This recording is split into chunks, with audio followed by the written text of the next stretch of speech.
Welcome to this week's edition of the Swider Insider. I'm your host, Rusty Lindsay, joined as we are each week before kickoff with head football coach Mike Swider. And, Coach, your team comes off a 63-0 victory over North Park. We didn't get a chance to talk after you guys recaptured the bell again with a 35-21 victory over North Central. So let's start with that game, a game where it just kind of felt like you took your punches for 3 quarters or so, and then all of a sudden just came flying at them on the fourth quarter, and they didn't really seem to have an answer for you.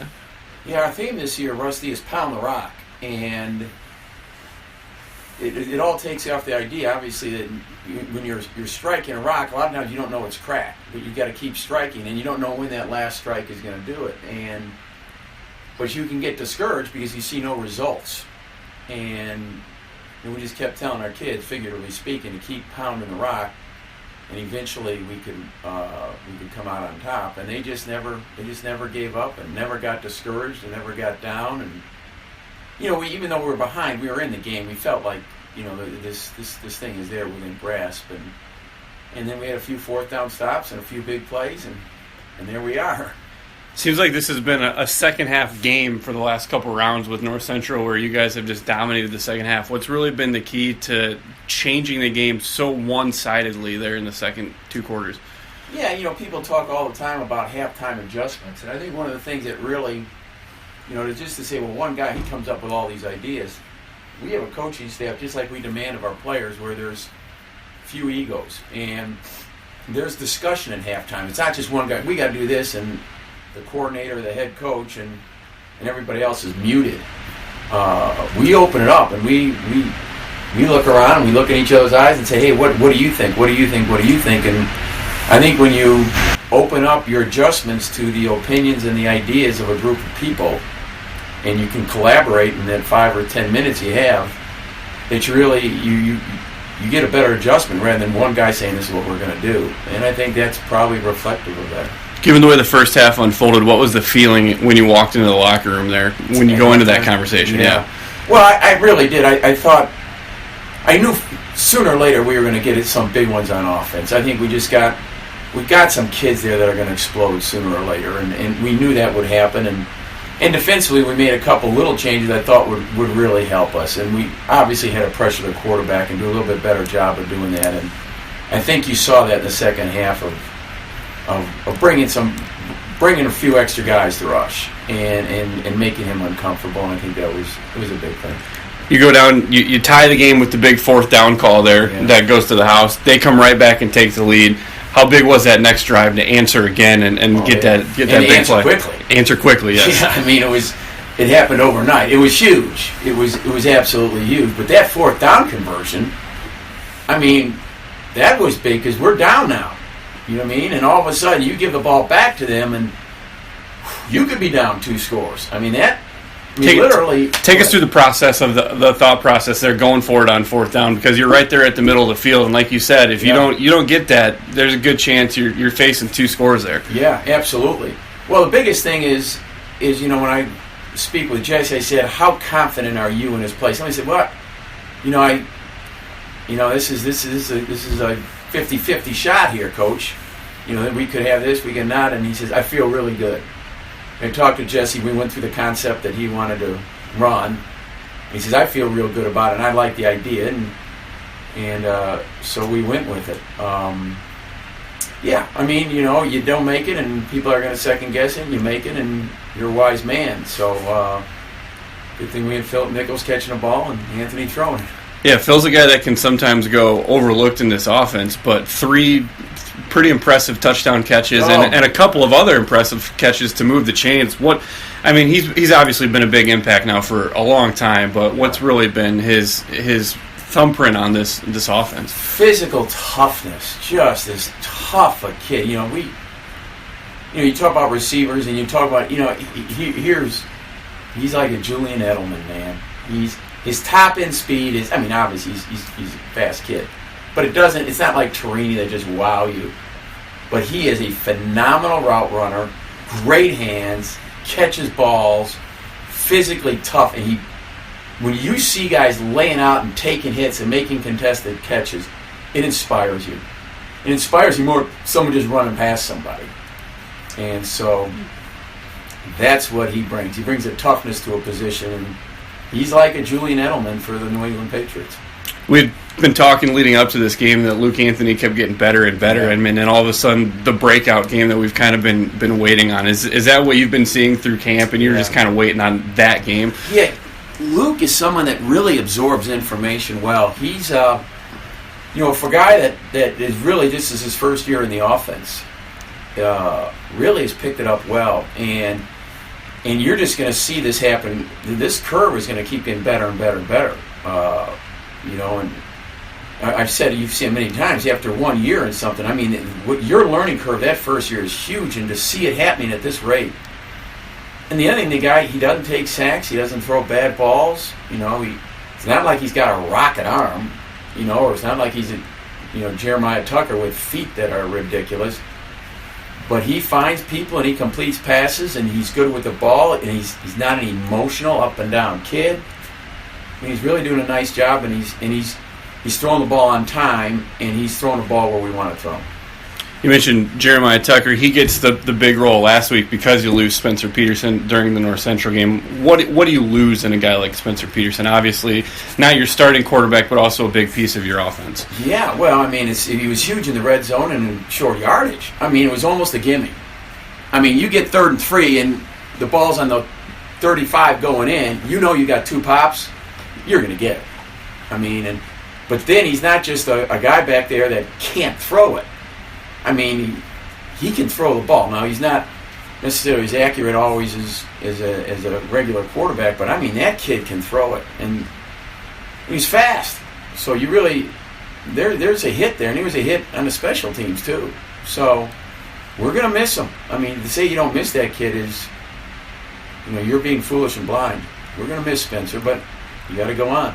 You obviously showed enough trust in Jeremiah to put him out there running that package in the second half against North Central. How much does the quarterback battle you guys had in camp prove him ready to just kind of step in and maybe take that package you were giving Spencer and get 20 snaps a game? Yeah, and we'll give him Spencer plus. He's going to have that plus some.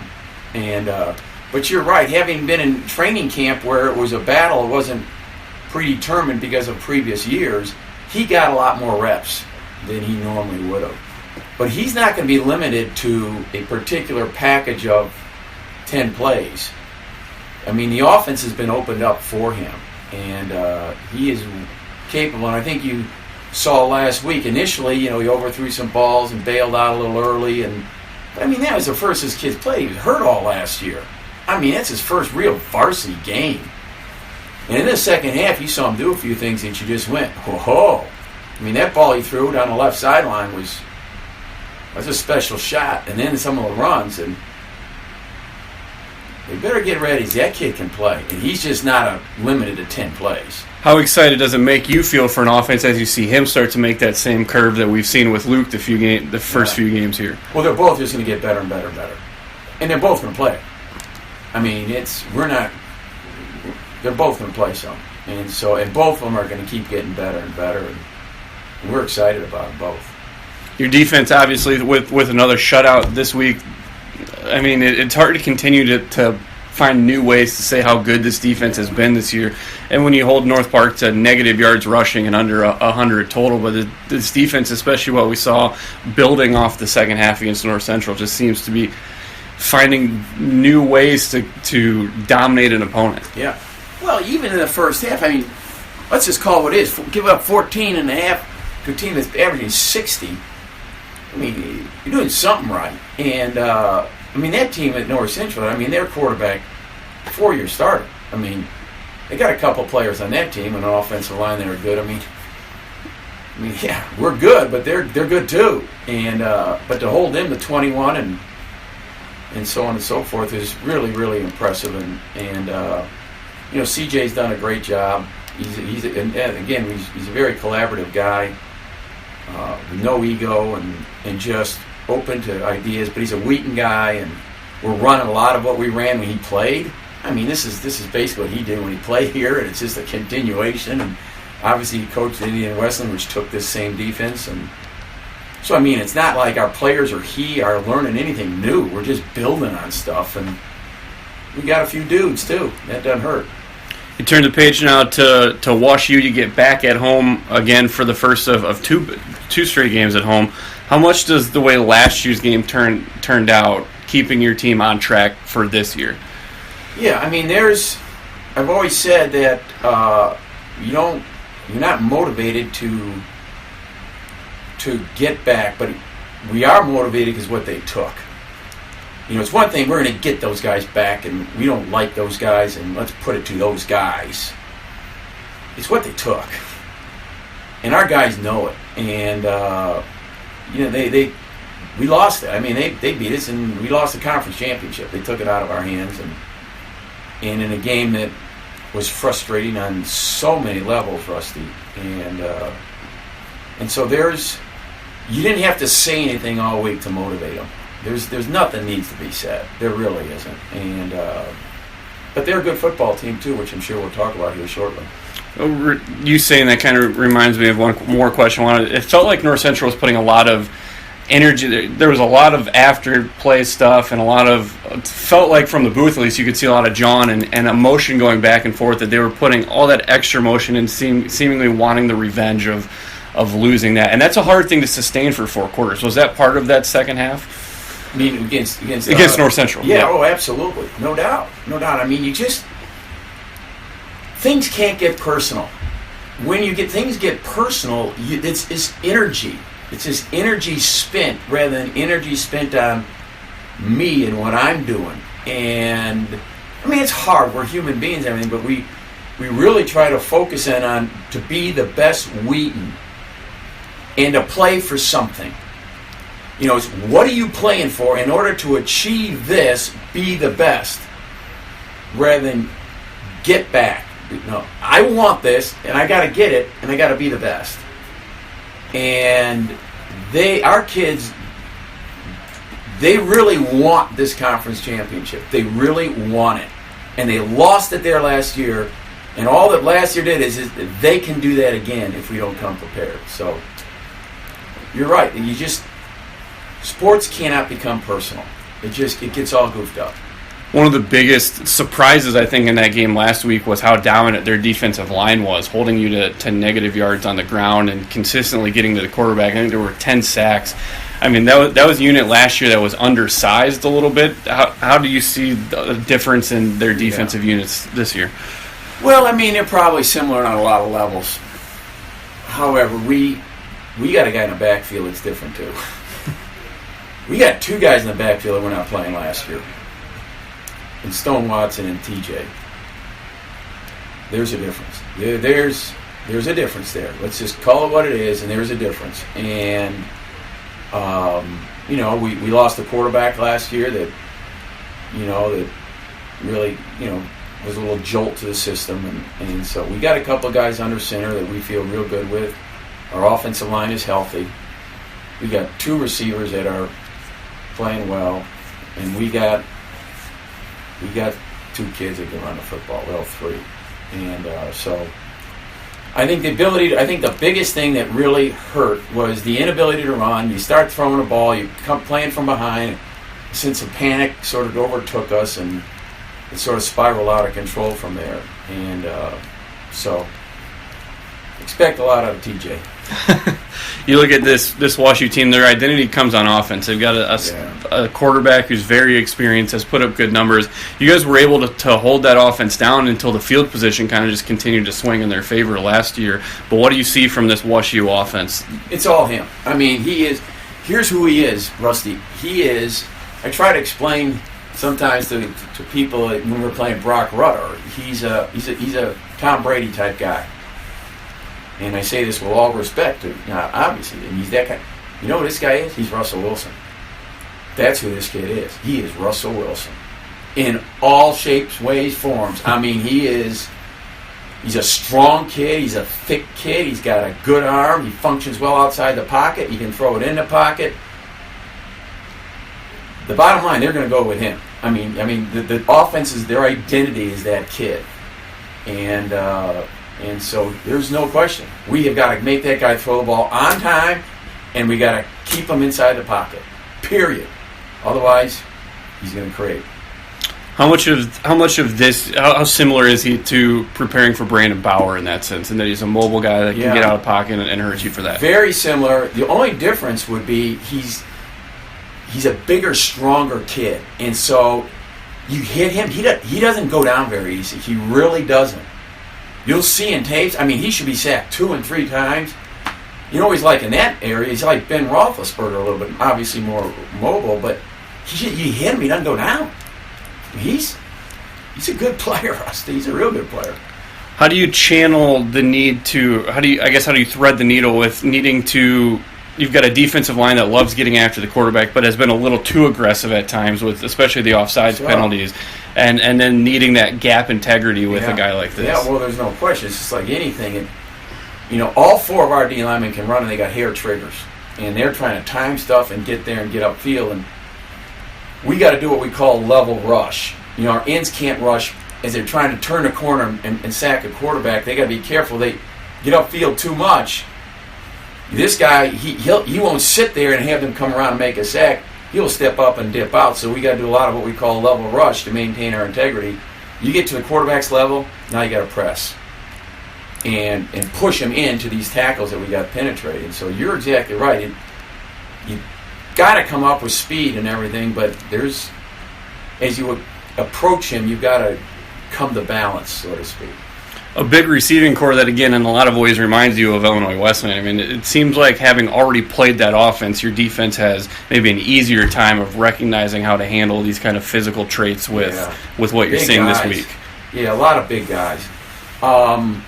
Not a lot of guys that are just going to run past you. I mean, they're not just going to line up and run past you, but they are guys that can body you up and catch the football. And, so there's no question. And you don't want to get caught in that situation, a lot of one-on-one stuff. And so you'll see us playing some stuff where we got, linebackers really working pattern reading, getting underneath guys, and putting safeties on top of certain plays in certain situations. So when you get big guys, you just got to stay away from one-on-one matchups. You got to really try to stay away from that. And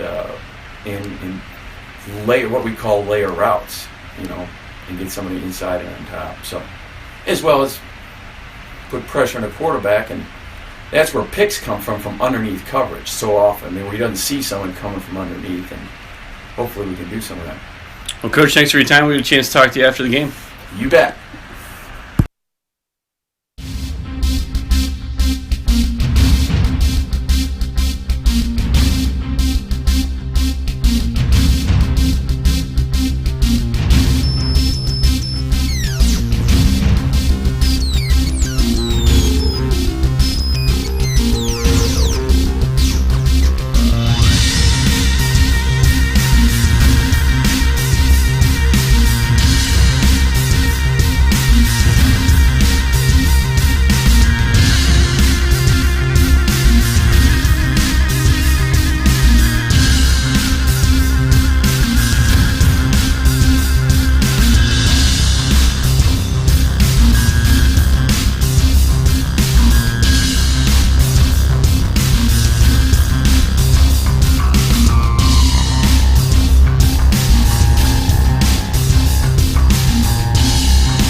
Good evening, ladies and gentlemen, and welcome inside a presentation of the Wheaton Thunder Sports Network. This is Wheaton College Thunder Football. My name's Abram Erickson here alongside Rusty Lindsay, and we're excited for tonight's matchup between the Wheaton College Thunder, 5th ranked in the nation, and the Washington University Bears. The Thunder coming in at 5-0, 4-0 in the CCIW.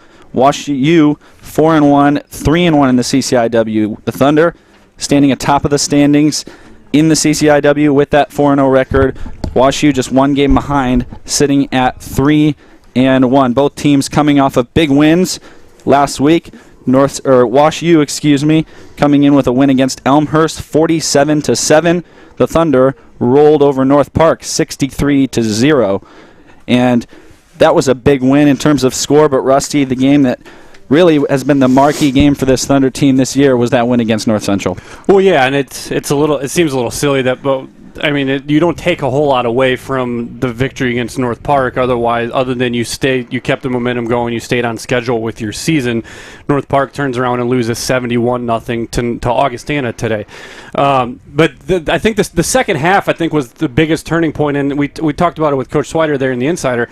It's been an adjustment period that Wheaton's had a lot more success than North Central has in this matchup. If you look back to the weird one where they had 2 extra days during halftime to prepare for that second half 2 years ago, then the second half last season, and then this one, they've just made outstanding adjustments. And I think the biggest thing this time around was the defensive line got home in the second half. Pat O'Connell ended the first half with an emphatic sack, and I think that set the tone for the front four and the defensive line through the second half, because they had 6 sacks after halftime.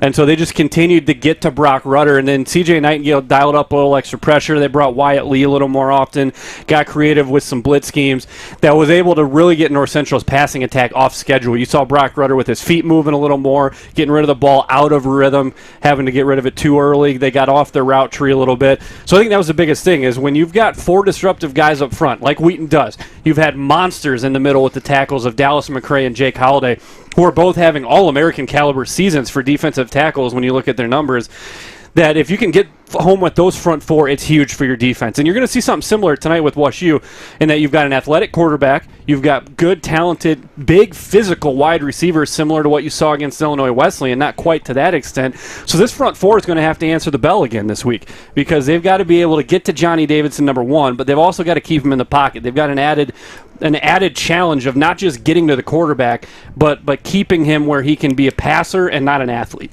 Well, and that's what that game was billed against North Central. Top defense in the nation versus top offense in the nation. And the defense comes up big, but the offense came up big as well. Luke Anthony obviously having an incredible game, but really the story was Philip Nichols on the receiving end, 10 receptions for 207 yards and 3 TDs, the longest, a 58-yard touchdown. Yeah, and it's hard to say that Phil Nichols is someone you overlook, because every week he's almost leading the Thunder in catches, but he's a guy that's 7th all-time in program history. And as right now, we're actually going to take a break, and we will send it down to the field for the national anthem.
as we come back from the national anthem there. We were talking about Phil Nichols. One of the things that Jesse Scott did so well was he got him in matchups against safeties.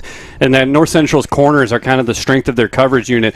So he got him into matchups he can win. And then he gave Tim Meyerhofer a pretty bad day there. Just out-physicaled him in a lot of those routes because you look at the diving catches he fought to get on top.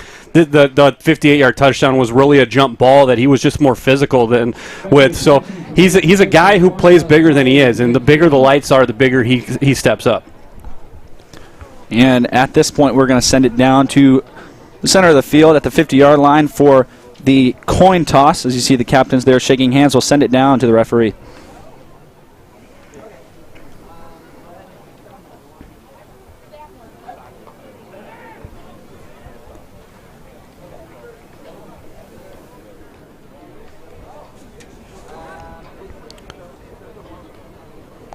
LSU, the visiting team, tails. Tails it is.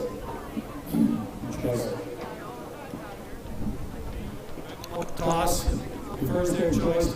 So WashU wins the toss there. They will defer, so it looks like Wheaton will probably take the ball first here in the second half. But this is going to be one where this is a big one for Wheaton. And this is when you look at it, Augustana is much improved. Obviously, they hung 71 on North Park in what could have been a trap game leading into this one. But this is one of the last, if you look at how things shook out last year, this is the last big test you circled at the top. So Wheaton's got to bring it home this week because this is a WashU team that really, it was a consequential loss last year. It was of huge consequence last year with that game. Yeah, and this almost similar in a way to the North Central game where this is a high-powered defense versus a high-powered offense. And you can see the WashU offense enters today. They're ranked 11th nationally in passing, 329 yards per game, and that stacks up against the 6th-ranked passing defense for the Thunder, which is allowing only 130 yards per game in that span. Johnny Davidson's he's the straw that stirs the drink with this offense. He's got a strong arm. He gets the ball out on time. He's athletic, and he'll extend plays. So Wheaton's got to be up to the challenge this week in being disciplined in rush. You heard Coach Swider talk about needing to rush as a unit, having a line rush, and that's going to be big, is that they don't give him opportunities to extend. And we talked about consequential loss. Cassidy Thornburg, our sideline reporter.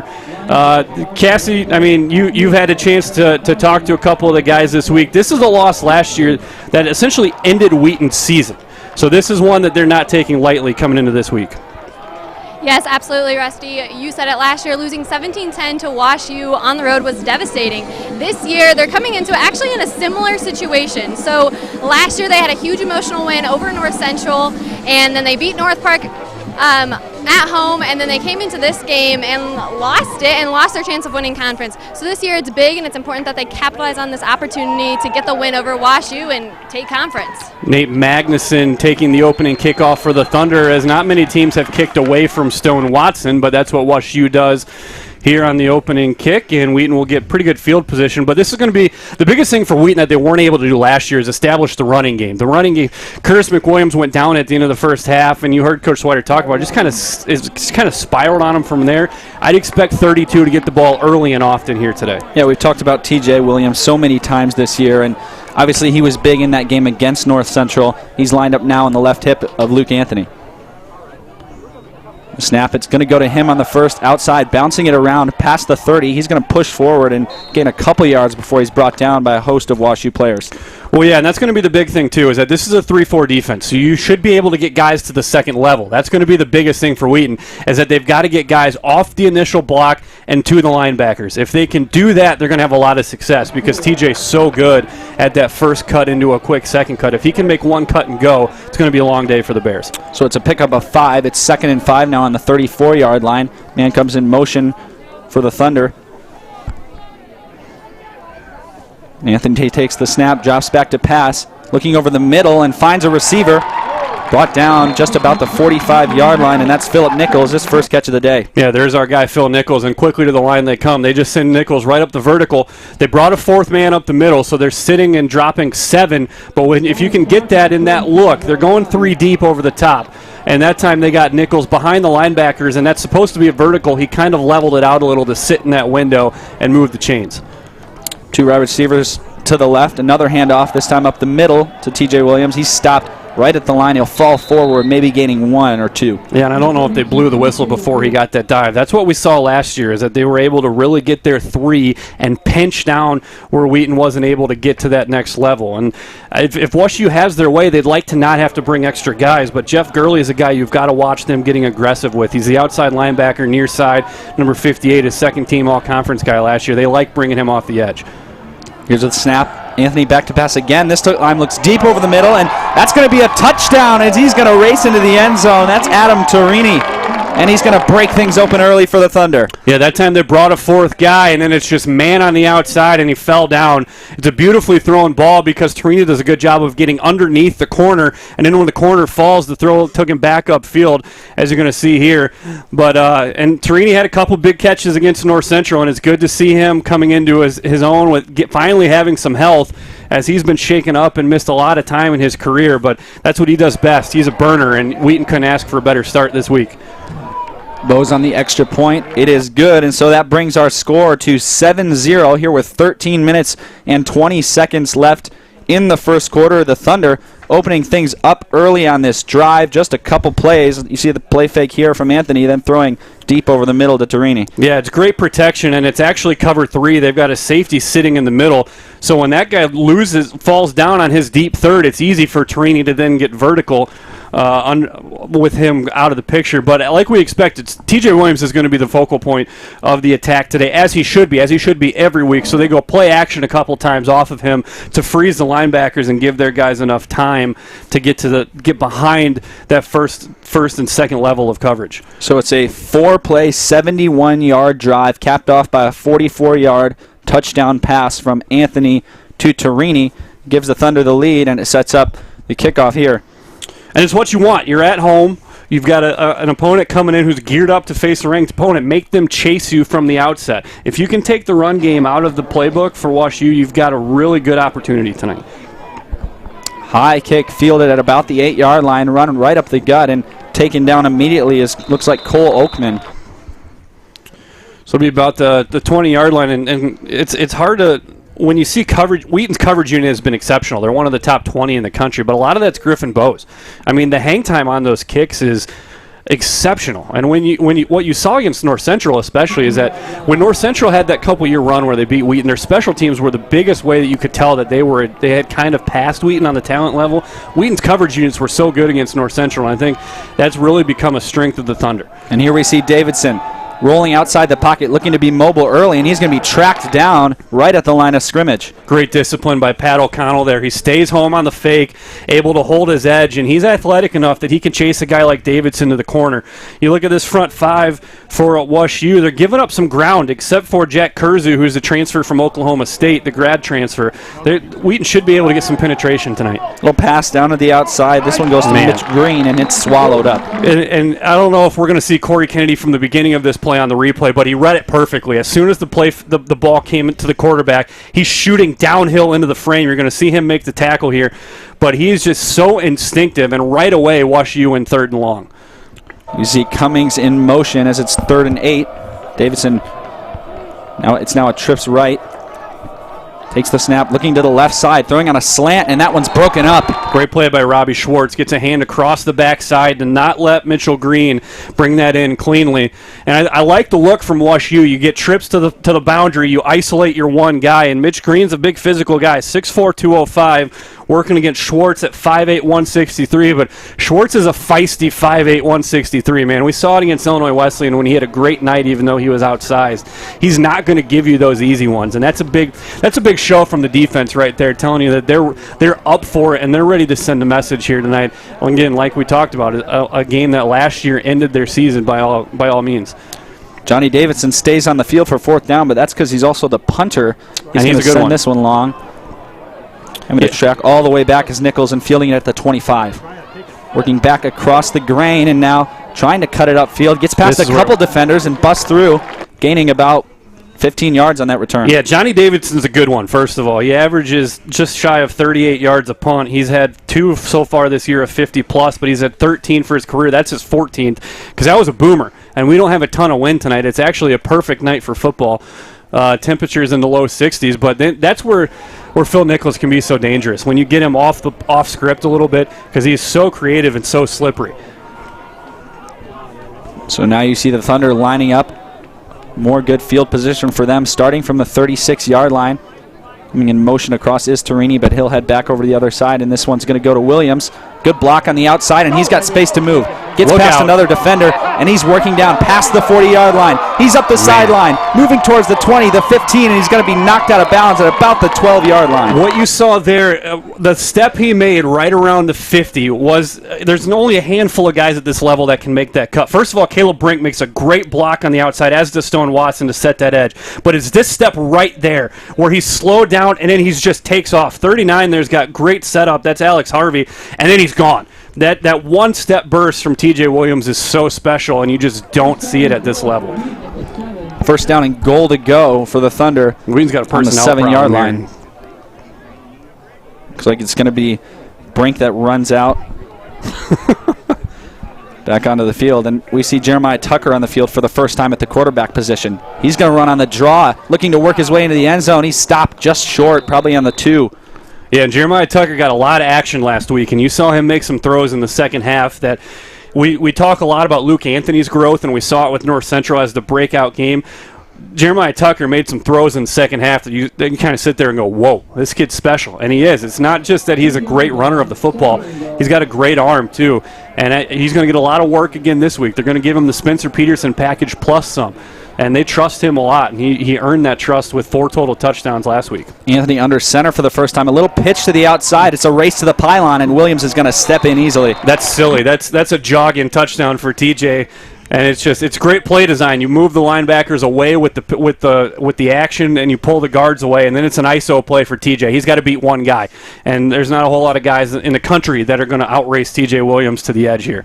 He shuts it down at the 7, and that's why he gets caught at the pylon. But he's a special athlete. That's only his 3rd rushing touchdown of the season, and I think if Jesse Scott has his way, he's going to add to that number quite a bit tonight.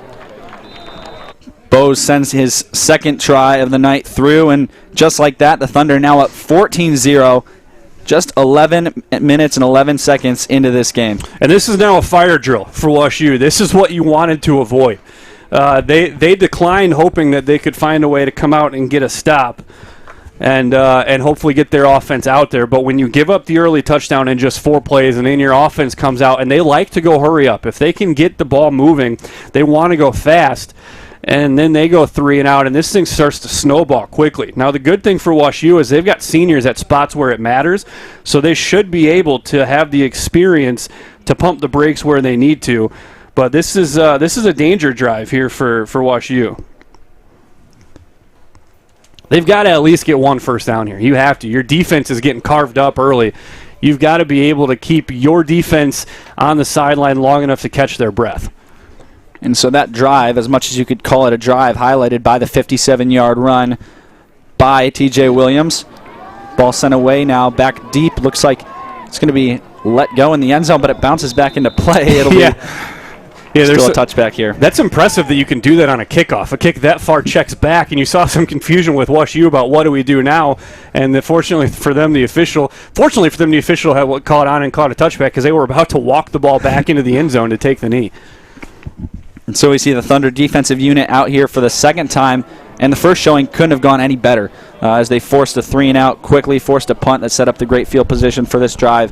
And so if you're WashU, like you said, Rusty, you've got to come out with something here and at least show you can move the ball at all against this Thunder team. Well, they start 9 seniors, so you've got a lot of experience on this team. So they've got to be able to slow this drive down a little bit and pick up some yardage. Davidson back, just throwing an out route to the right side, and it's not close, as that one was intended for Fensky. Yeah, and that's a good play call. You clear out that side, you can bring the tight end in motion, essentially an H-back, across the formation, and then you send him straight out into the flat. The problem is the defensive end, that time Pat O'Connell collapsed the pocket where he couldn't step into that throw, and that's why it ends up going high.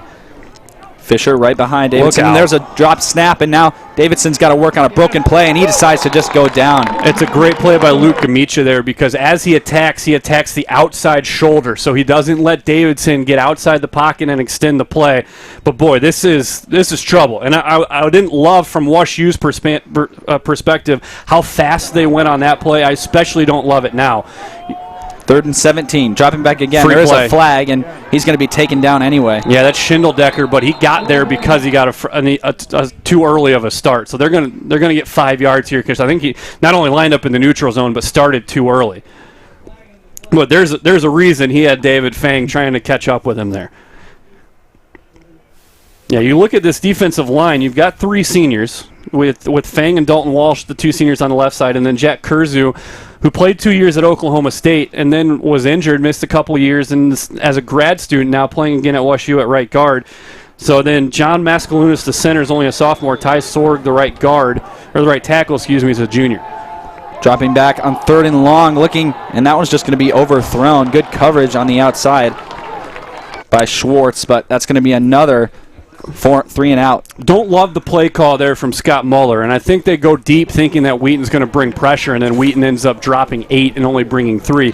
But that's a play where even though it's 4th and 12, you don't need all 12 there. You need to complete something to move the ball forward. You need 7-8 yards that you can say, okay, we got something, let's take a breath and we can build on. Going backwards, the 2 yards here with the penalty, and then ended up on another essentially 3 and out is you're asking for a lot from your defense coming out here right now. Low spiral punt goes right to Nichols, and Nichols tries to split a couple of defenders, works his way out to about the 40-yard line. Yeah, that's a smart play by Nichols. Put your head down, get your yardage, and get the offense back out here because they're rolling. And we are going to see this Thunder offense back on the field now. 10 minutes and 21 seconds left in this first quarter. 14-0, the Thunder lead, and it's 1st and 10 from the 40-yard line. And if you're Wheaton, they're showing the Jake Hibben package here with Jake Hibben, the center in the backfield. And he had a rushing touchdown last week. But I would expect him to maybe take a shot. This one goes to Williams. He cuts it back up the middle and is tackled after he gains about 6. Yeah, and if love that from Jesse Scott too, because if you're going to set up this package, which they showed against Illinois Wesleyan, where Hibben's going to come in and be a lead blocker in a lot of these plays, you've got to reward him for that. And so seeing Hibben rumble into the end zone last week was a worthwhile reward for running this package. And I mean, there are big plays in this set. I don't know that they're ready to show them yet, but I think there's some wrinkles in this set that I think Jesse Scott just continues to unfold here. You see him move over now to the right side, and that's a false start. Well, this is going to be interesting because WashU jumped and then Hibben kind of stumbled forward. So this one could go either way. Guy that's used to snapping the ball himself rather than looking off the center. That's defensive, so that's a 1st down for the Thunder. And Jake Hibben just wants to get up and hit somebody. I mean, we saw him take on Dave Lux the first time they ran that at 6'2", 240 and put him in the dirt. So he just wants to get up there and really go to work on somebody when they get the ball to the line of scrimmage. So no surprise that he's falling forward right away. Yeah, now they're going to reset the chains here. It'll be a 1st and 10 from about the 49-yard line. Somebody's got to step up for WashU. They've got to start bringing pressure. They've got 7 seniors starting on this defense, so they've got to find somebody to step up and really slow the momentum here. Anthony's under center once again. Another one up the middle to Williams. Williams has daylight, hurtling over a defender. Man, that's a cut. Breaking tackles, and now up the middle. Just one man to beat, but he's tripped up and finally taken down at about the 20-yard line. It's patient, and then it's explosive. That cut he made, again, it's special. He's going to take his time, let the hole develop here, and then he's just going to explode right here. And that little juke cut and that one right there, I mean, that's special. And when you've got a guy like that, and you just give him the ball as often as you can, because it's fun to watch TJ Williams, and he's getting into the 2nd level and 3rd level. It's fun to watch. Hibben still out. This time Anthony in the shotgun with Williams behind him. High snap. Going to hand it off to Williams anyway, working up the middle, tripped up at the line, and still falls forward for a gain of 5. And that's a new wrinkle. We haven't seen the shotgun look out of this look yet. So that's, again, this is a package that they're going to continue to expand on. And you would have loved to see it if you had this with Spencer Peterson still healthy, and you could really look to gain the advantage there. And that's a correction. That was actually Will Smith on the carry, who had come in for Williams, and now Williams trots back out on the field after the carry by Smith. Now it looks like the Thunder will stay in the same formation, although they move to the side, and now a handoff to the left side for Williams. He gets forward maybe 3 yards before he's brought down, setting up a third and about 3. And we said WashU needed to make a play. This is the first third down they've made for Wheaton face, so this is a big play for WashU, and especially for Wheaton too, because they don't want to send the field goal unit on right now, and given the way they're moving the ball, I don't know that they will if they don't pick this up. I think this is an area where the play call is going to tell you a lot, that if this is a handoff straight up the middle, that this is 4-down territory. Smith comes back onto the field. Williams is off.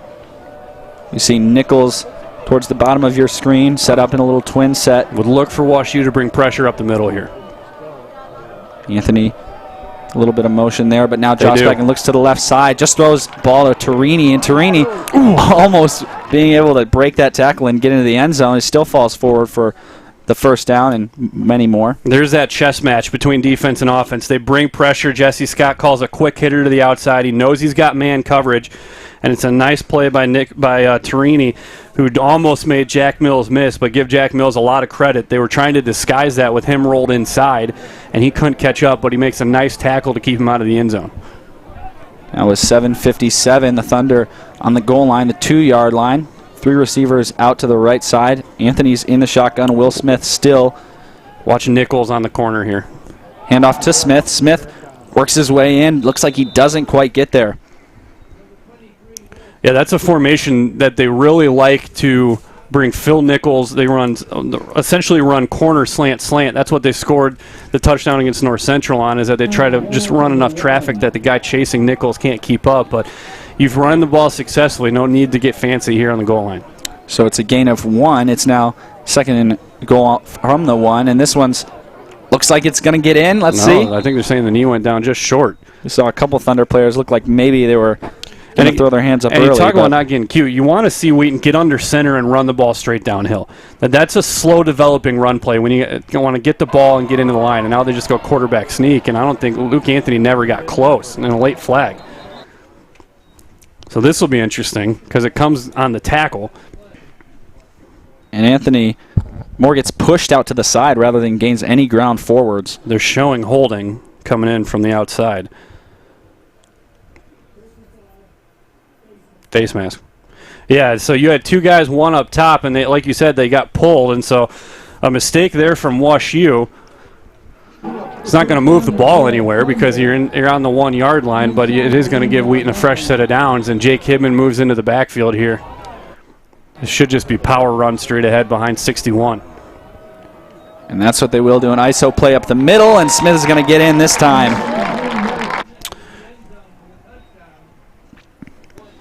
It looks like as the Thunder run off the field, it's now 20-0. Yeah, no need for bells and whistles right there. Let big number 61 clear the hole as he does, and then it's an easy plunge there for Will Smith. It's turning out to could be a busy day for Bose here, as it's now his 3rd try, sends this one through as well. So the Thunder now a 21-0 lead over WashU with 6 minutes and 58 seconds left in this first quarter. And although it took a little more time off the clock and WashU showed a little more resistance, still no difficulty for the Thunder getting in the end zone on this one. Yeah, it's hard to envision a better start than this, and for WashU, you've got to find a way to pump the brakes, and it comes down to your offense, whether you like it or not, has to slow down because you're feeding into the momentum. Cassidy Thornburg, speaking of momentum, down there on the sideline, where I'm sure it's been a whole lot of excitement there for the Thunder, not anything for them to really feel bad about. Yeah, Rusty, not a bad start. Also, something to look out for, a leader on and off the field, Corey Kennedy. Earlier at practice this week, Grant Miller mentioned that Corey is a leader on and off the field. He sets an example, and he's a guy that you look for on defense. So back home, continue to watch out for his impact on the field. This is another Griffin Bose touchback. No real surprises there. Bose has been... he's cycled those touchbacks pretty routinely. That's his 16th of the year already. And that one was deeper than the past two that we've seen, even the one that bounced back into play. This one a couple yards back in the end zone. It's a no-doubter. And so as this Wash U offense is set to take the field now for the third time, they're still lacking their first down of the game. And when Davidson comes out, he's going to need to get something going here for the Bears. Well, we haven't seen John Fisher at all, the senior running back, and as I say that, they give him the football, and that's what they needed to. This is the problem now. Is now that you've tried to go hurry up and throw the ball so much, these guys are pinning their ears back and they're coming, and so now the running lanes are going to disappear because the pass rush is really getting aggressive. Looks like he was hit first by Holiday there. Now he's back to pass, little pump fake, and then going deep down the sideline, and he's just going to work his way out of bounds. And so that's Michael Allison, who's not able to make the catch. He's the intended receiver on that side. And you're quick again. You're into third down already, about 25 seconds after you started the drive. That's one of the things Robbie Schwartz does really well. It's essentially a box out. He keeps his eyes in the backfield, and he's just going to kind of gently run you out of room before you realize that you're into the sideline and have no room to catch that ball. Another 3rd and 10 this time. He steps up in the pocket. He's going to have to make something happen with his legs. A stiff arm almost gets him free, but he's tripped up after a gain of about 3, and so it's another 3 and out here for Wash U. Yeah, good pursuit from Jake Holiday. As he steps up, Holiday is going to work his way down the line and chase him from behind and force him to get out of the pocket sooner than he realizes. And then Schwartz is just playing a shadow there where he's just going to kind of mirror the quarterback. It's just a spy game from the middle linebacker, and he's athletic enough that that's a role he's very well suited for. So another punt going to come from Davidson, and they've all really came from the same area. Each time he's kind of standing with his heels on about the 10-yard line, looking to punt this one away. Oh, it's blocked. Straight up. Recovered by Wash U, and now trying to make something happen out of there. That's number 97 for Wash U, who recovered that one, Jack Schumacher. Yeah, that came out of nowhere because there didn't look to be a whole lot of rush, and then all of a sudden Davidson just seemed to take too long because it felt like the punt should have been released a long time before it did, and all of a sudden just knocked straight up into the air. So this Thunder I think they're giving that to Burt McJunkin, number 81, who we've highlighted a few times. He's a grad transfer at Wheaton. He's a student, a grad student, did his undergrad at Texas A&M University. Hasn't played football in 7 years. Walks onto the team here. Worked at Kanakuk with a lot of these Wheaton football guys, and he's been a nice addition to this team. He's been very good on special teams. So the Thunder with by far their best field position of the day, starting this drive out on the 18-yard line. It's a 1st and 10. Anthony dropping back, looking to throw early. He gets it over the middle, and he's going to hit his receiver, diving into the end zone. That's Carson Lean for the 4th touchdown of the day for the Thunder. Yikes! I mean, this is a runaway freight train right now, and it's what you want if you're Wheaton, because you're looking at, I mean, you wanted to come out and really deliver a message that last year we didn't play the way we were capable of.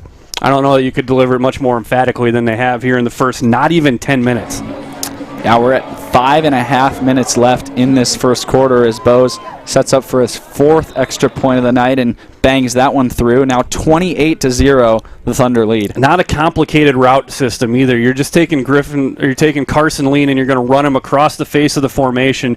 You're going to empty it out of the slot to the left side. You're going to go deep over the top to keep the safety there, and Carson Lean's just dragging right across the linebackers, and he gets the guy trailing him, and that's an easy throw and catch because there's nobody behind that play to make you have to make a pinpoint throw. You can lead your guy out there and just lead him right to the pylon.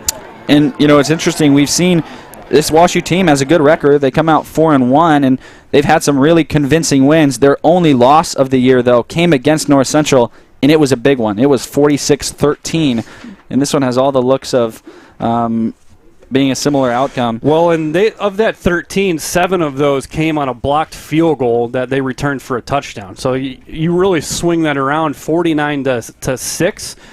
If you kind of reverse that to say they make it and you don't block it, I mean, that's, again, and we've seen North Central. North Central's offense is incredibly talented, and Brock Rutter's maybe the best quarterback in America. So it's no small task to say you only gave up 49, because that's below their season average. But yeah, that's the closest opponent they've had to seeing this Wheaton team, and Wheaton's kind of saying, oh, that's all well and good, but we've already beat North Central, and we're a little bit different animal. And so another touchback by Bose will start this offense out on the 25-yard line, as the previous 3 drives have. And so as this WashU team looks to take the field, the offense just is coming back on for such short spurts, not giving their defense any break, which creates obviously a vicious cycle when your defense is getting beat on the field and then has no time to recover. Handoff up the middle now to Fisher. He's going to be stopped for no gain. And again, Jake Holliday and Dallas McCray, this is where they really succeed, because they don't have to worry so much about assignment. They just want to get in there and hit people. They want to get in and collapse the backfield, and that's what they're doing. Snap comes to Davidson. Just a little short route out to the outside. Looks like a curl around the 30-yard line, and he touches that one in. And that's great. That's what you need from WashU. That moves the chains. That's a breath of relief a little bit, that you can say, all right, we've done it once. We can do it. And not only that, but their defense is over. They're really being thankful to get a couple extra seconds here. And off to Fisher. This one, he looks to bounce to the outside, and he's just smacked by this Thunder defense. Dallas McRae put a big hit on him before he went down. Yeah, Robbie Schwartz coming into the backfield there and forcing him up. You can't go lateral. You've just got to go vertical and uphill and take what you can get. This isn't a defense that you can kind of make that little bubble back into the backfield and get something out of. Now Davidson's got to work out to the right side. Once again, he's using his legs and tripped up before he gets back to the previous line of scrimmage. Still going to be a third and about 11 yards. Yeah, there's the athleticism there. Pocket collapsing, he's able to extend the play.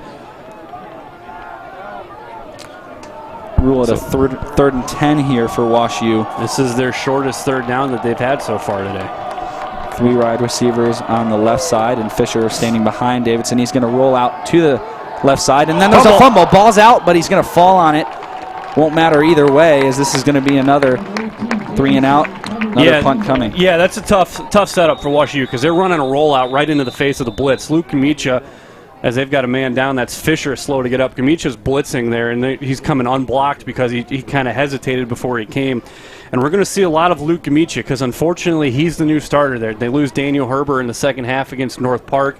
The good news for Herber is that he had the ankle injury he didn't play against Monmouth, so he's eligible for a redshirt season next year under the new redshirt rules that came into effect last year.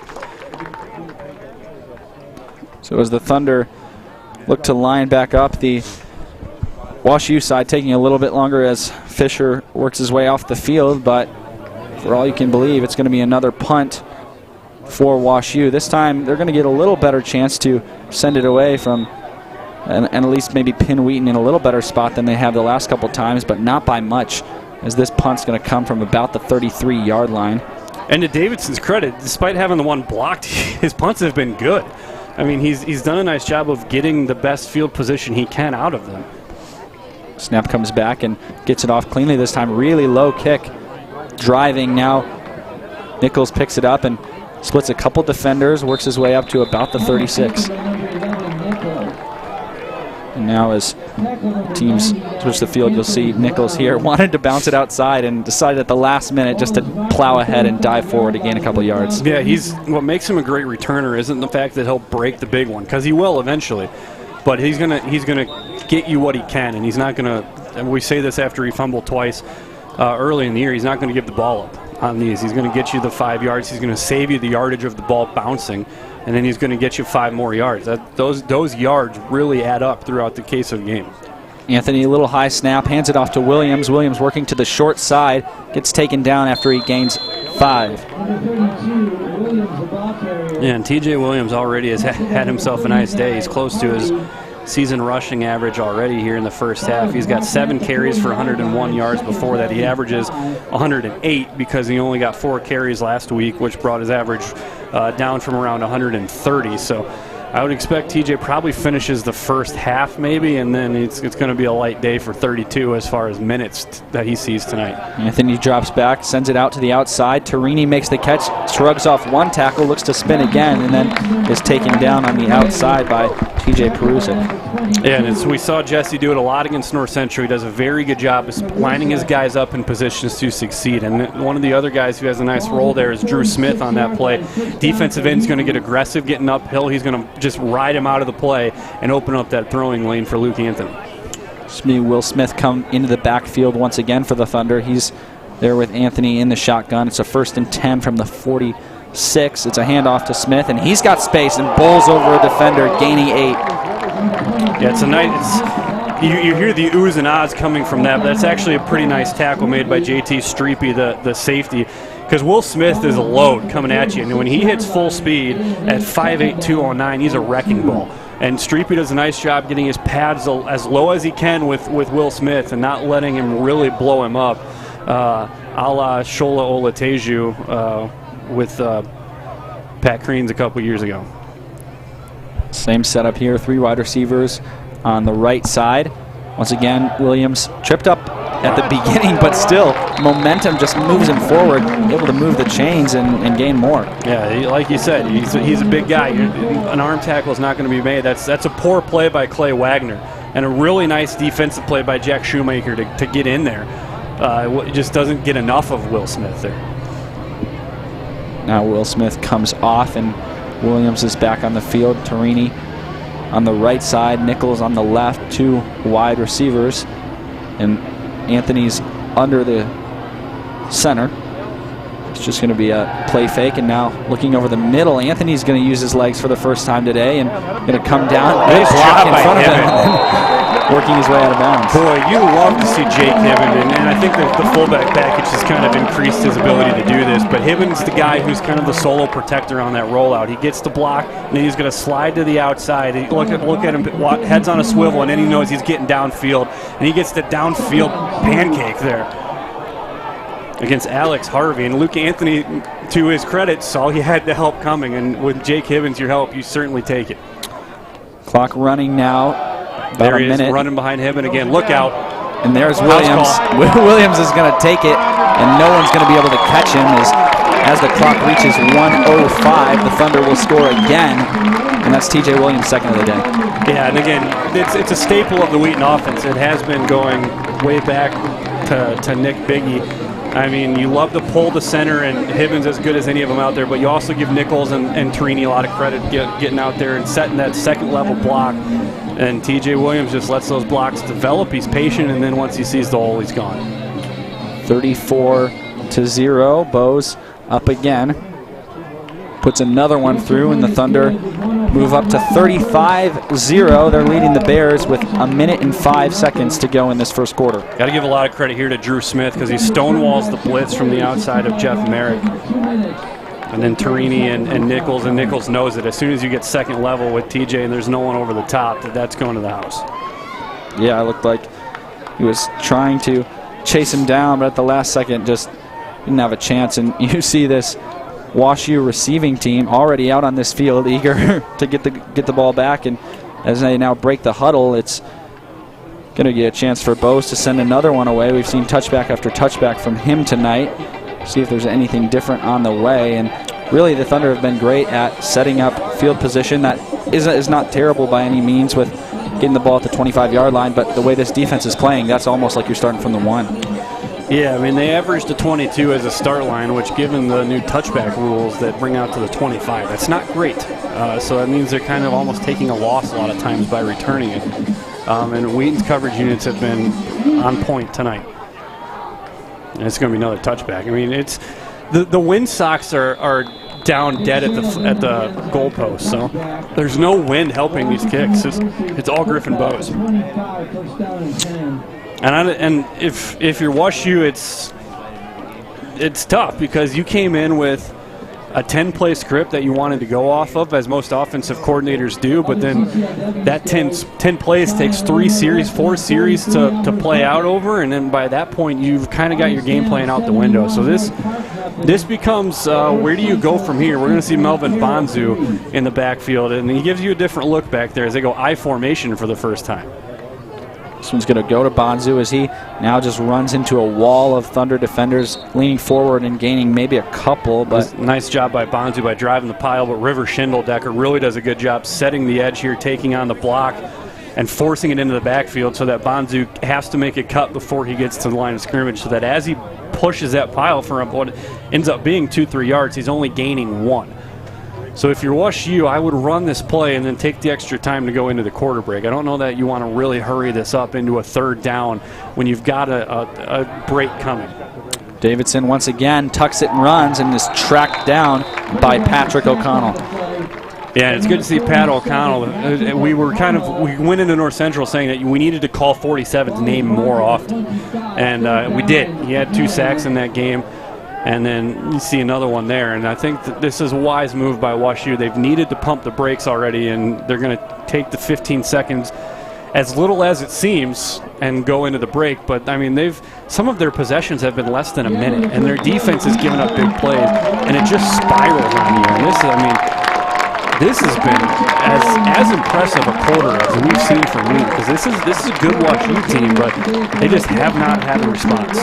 Yeah, and Rusty, like I said before, it's almost a vicious cycle when your offense is out on the field for so short, and then your defense has to come out again and play against this Thunder offense. And so even to take some time here, it gives the defense a little bit of a rest, even though it's going to be a pretty quick one in between this quarter. We'll see how they are able to come out of this drive. They're now at 3rd and 10, and so another 3rd and long situation for this WashU team. Yeah, I mean, we saw it in the second half. When it goes the other way, you can kind of notice it more, is that the Wheaton offense comes out, scores early against North Central, and then North Central goes up and Wheaton answers, and then their defense gets that next stop. And then it starts to feed on each other, because then Wheaton hits the big play. Defense comes back out, gets another stop.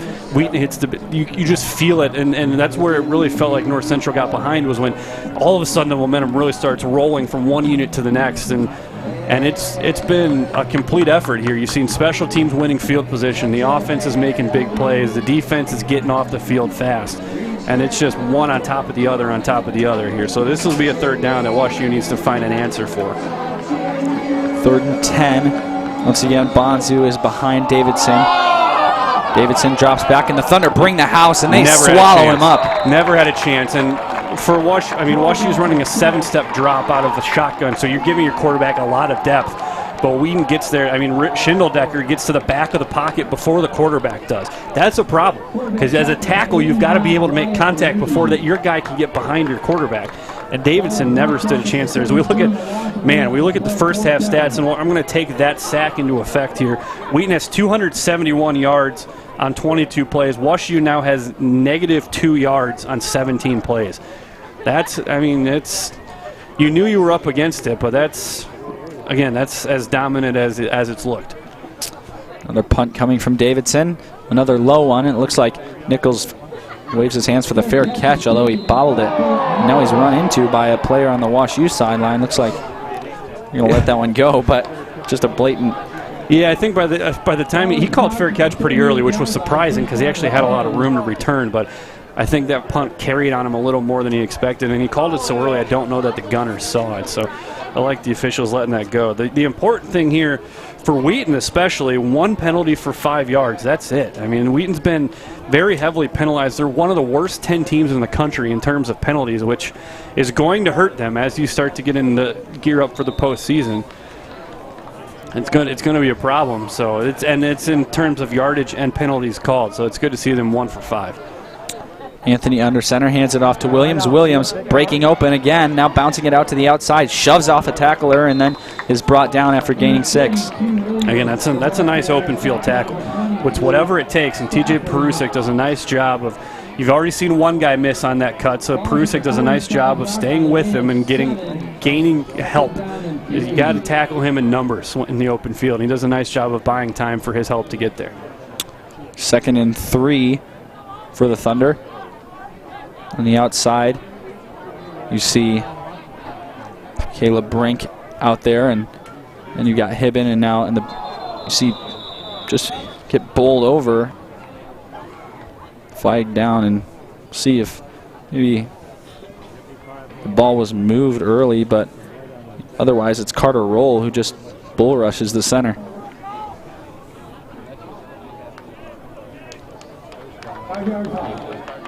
And that's the 2nd penalty first down that Wheaton will have just off the offside. So they've seen it really work against them, especially, Brock Rutter got 3 in a row.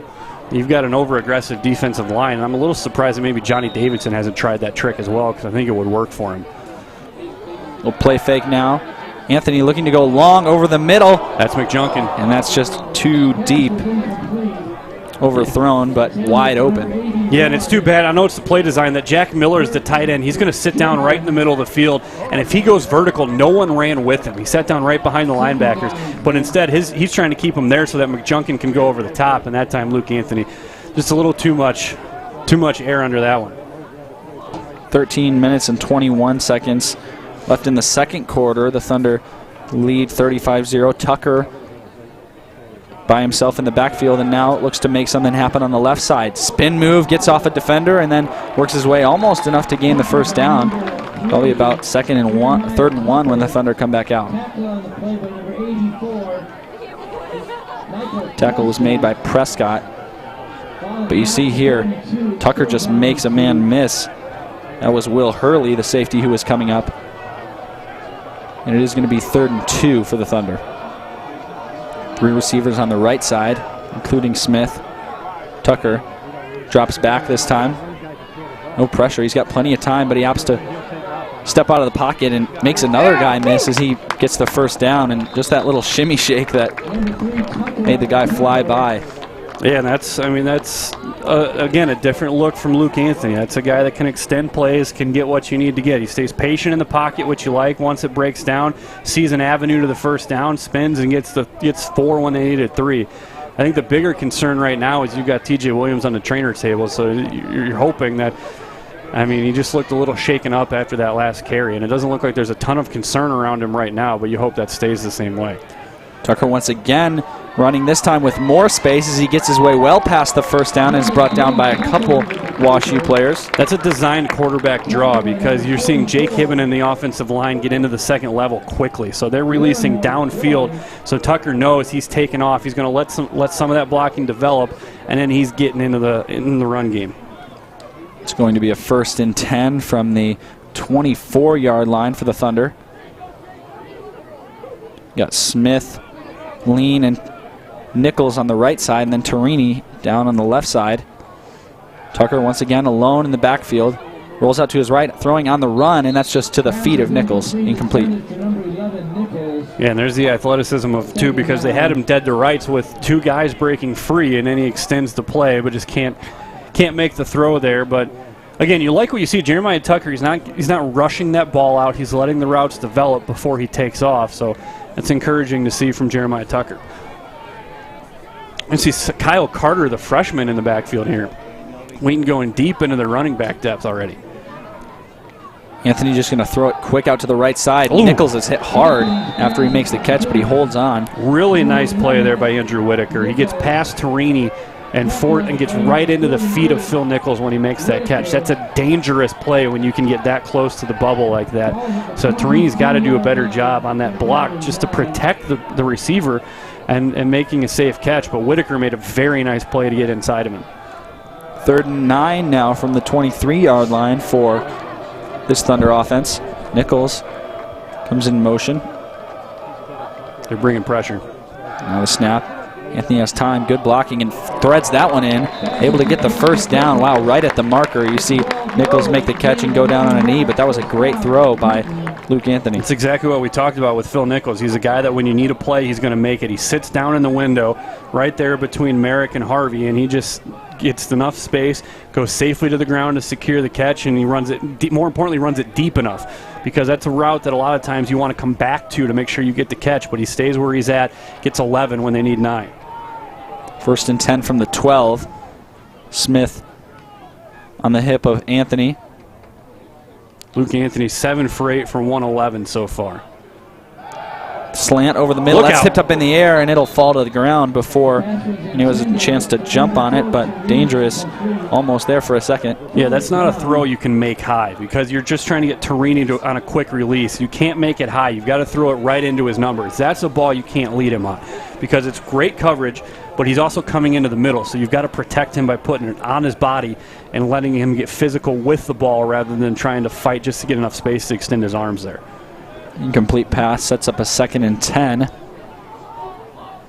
So again, it's Lean and Nichols on the bottom, Torini at the top. High snap, but they get it off and hand it to Smith. Smith upended at the line. As Carter Roll, the defensive, essentially the nose tackle in this 3-4, does a nice job getting to the feet of Will Smith. And of concern because we've called it a couple times. Actually, it's not apologize, it's not Roll. That's 20 there. That's at Jeff Merrick. We've seen a couple high snaps, and this is the concern, is that it seems like Jake Hibben's good for one of these every couple games where he just snaps it over the quarterback's head and the offense gets behind schedule.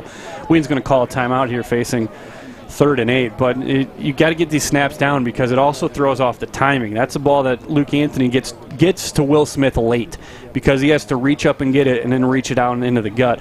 You want that on the chest so it can be a quick exchange and get Will Smith into the hole where he can get rolling, and that play maybe gets you 4 or 5 yards. It is encouraging to see. I've been watching them on the table. It looks like they're just retaping T.J. Williams' ankle, and it doesn't seem to be a whole lot of extra concern given to this. So I think that's a great sign if you're a Thunder fan, because that's the one guy you definitely don't want to see sitting right there. Well, and the good thing about this game, at least so far, is it looks like it's going to be the type of game where you can hold him out if you need to. And if something is a little more serious, or if even he's not 100%, you can just say that it's time for him to hit the showers and let someone else step in, as we've seen Smith do. And then, like you mentioned, we saw even the freshman Carter step in as well. And so that's going to be happening at some point in the game already. If it has to happen a little earlier for Williams, then so be it.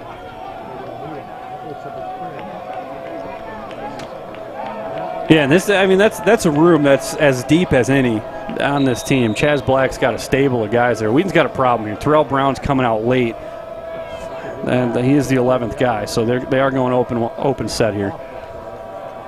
Second time, looked like there was a personnel error. Anthony throwing just a jump ball up in the corner and not able to handle that one is Brink. It's just over his head. It's actually a really good throw because only Brink's going to get that. There was enough hand fighting from Whitaker that he kind of threw off the timing of it.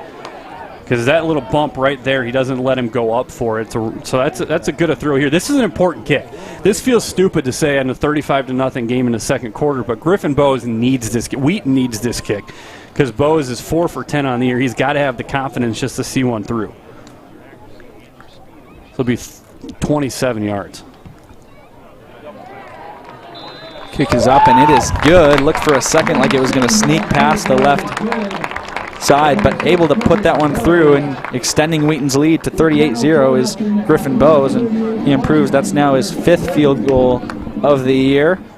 Tacks 3 more points on the board with 10 minutes and 4 seconds left to go in this second quarter. And we say it every game, it feels like, with Bowes. It's not a question of talent. Bowes is very talented. You see in the kicking game, and it's never a question of distance. He's got a little bit of the wide left problem. I mean, he's hit that left upright 2-3 times, and when he slips him left. So from the left hash for that one to stay in, that's a good start for Griffin Bowes. And I was talking to Mike Swider after the Insider this week. I said, when you get a game like North Park, is there a hesitancy to maybe just pull up a little bit and give him some reps? And he said, we tried to, we wanted to. Every time we kind of wanted to do that, we seemed to break a big one for a touchdown, so it didn't really get the opportunity. It's going to stay in play, and it's going to be fielded now, racing up the sideline, getting some space and working through all the way up to about the 30-yard line.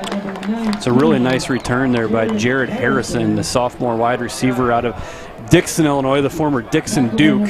That's a patient return, and that's tough because that's a really impressive kick from Bowes. It's high, and it pins you in the corner.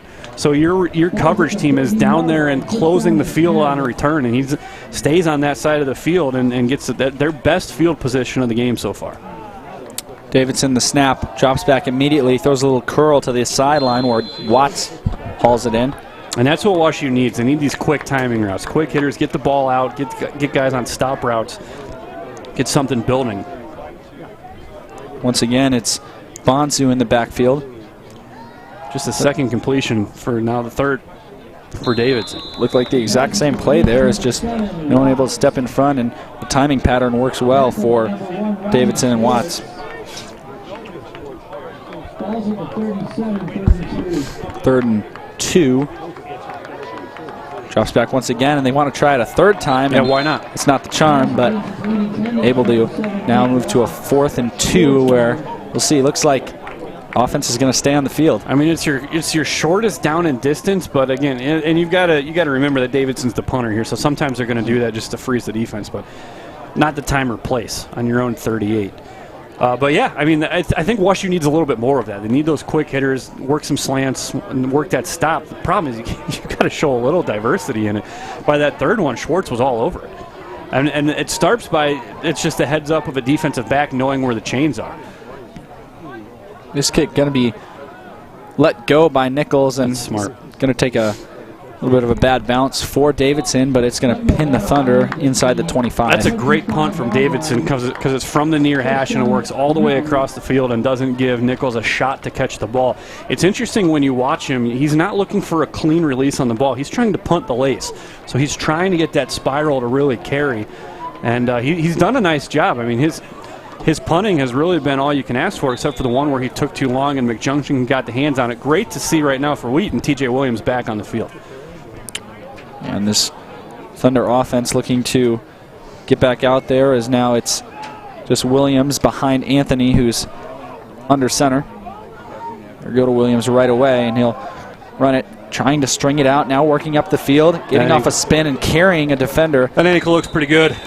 I mean, that's driving a tackler. That's making a patient cut up field. And again, it's Jake Hibben who's able to get out there on the edge and set that cutback lane for TJ Williams to move the chains. And again, if given that it's probably just a discomfort thing, I think you give TJ a couple carries where he knows, you give him the mental feeling that his ankle's okay, and then you probably pull the plug for the night.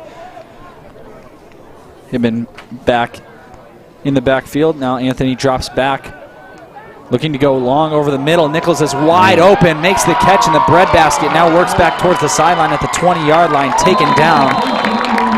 But it's a big gain after Andrew Whitaker able to finally drag Nichols down. Yeah, just a total coverage breakdown in the back because no one is running with Nichols, and there's no real excuse for it because there's no play fake. You're only bringing 3 guys, you're dropping 8, and TJ Williams is running right down the middle of the field there. So there's really no excuse for that if you're WashU. Andrew Whitaker is making that play. He's the corner on the far side of the field. As Wheaton's going to call a timeout here. The interesting thing has been, and you wonder if this is something where Stone Watson got a little banged up, is that they've kind of passed him in the overall depth chart, where they're going straight to Will Smith and getting Kyle Carter and probably Sam Singleton and Ben Locos some looks. But we saw Stone Watson on the opening kickoff, and we've seen him out there on kick return, but we haven't seen him working into the offense other than a couple of blocks he's thrown tonight. It's 8 minutes and 39 seconds to go before halftime, and the Thunder in the commanding lead, 38-0.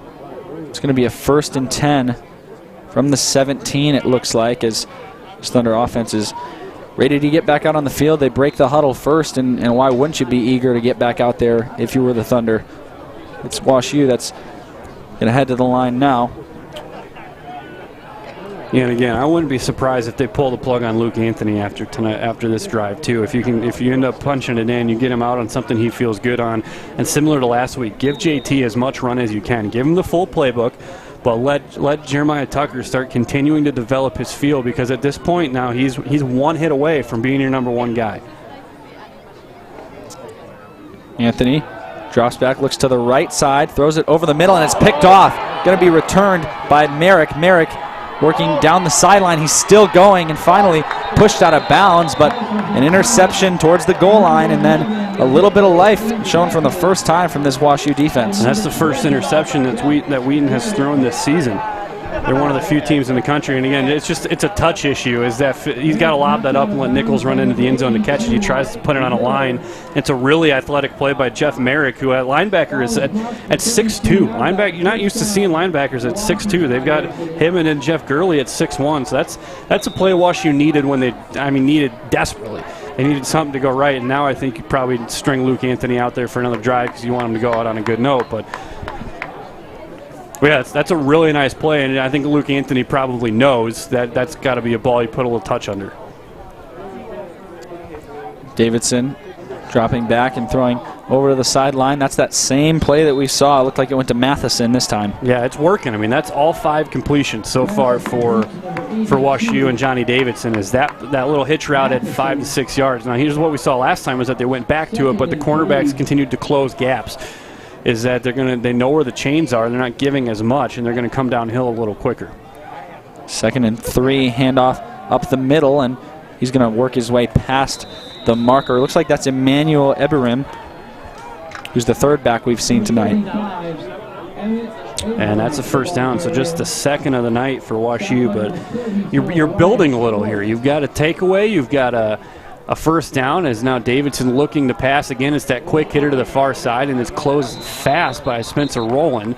And again, it's Matheson. Rowland came out of there with the ball, but they're going to rule forward progress dead first before they allowed him to take it out. Yeah, you see it here on the replay. He gets both arms around and just finally strips that one away, and now it's a short gain, but it's about 2nd and 6. High snap for WashU this time, and ball goes to Eberem up the middle. Gains 2. And they've got different backs that give you different looks. I mean, Eberem's at 5'8", 225. A very, what you would call a solid runner. Getting the ball running downhill. Davidson dropping back to pass. Has an opening and will work his way. Wow, what a really good open field tackle made. Boy, that's impressive from Ryan Schwartz, because if he doesn't make that tackle, he's got a lot of room to run. And now this is, if I'm WashU now, this is where you definitely go for it. You're building momentum, 4th and 1. Definitely go for it here. Yeah, everything is open in front of Davidson if he doesn't make that play. Now this is where C.J. Nightingale likes to bring a little extra pressure, and it's interesting, WashU is countering by moving Eberem out to the backfield, so this is probably going to be a quick hitter. See him drop back, and again throws that little route, but it's going to be incomplete.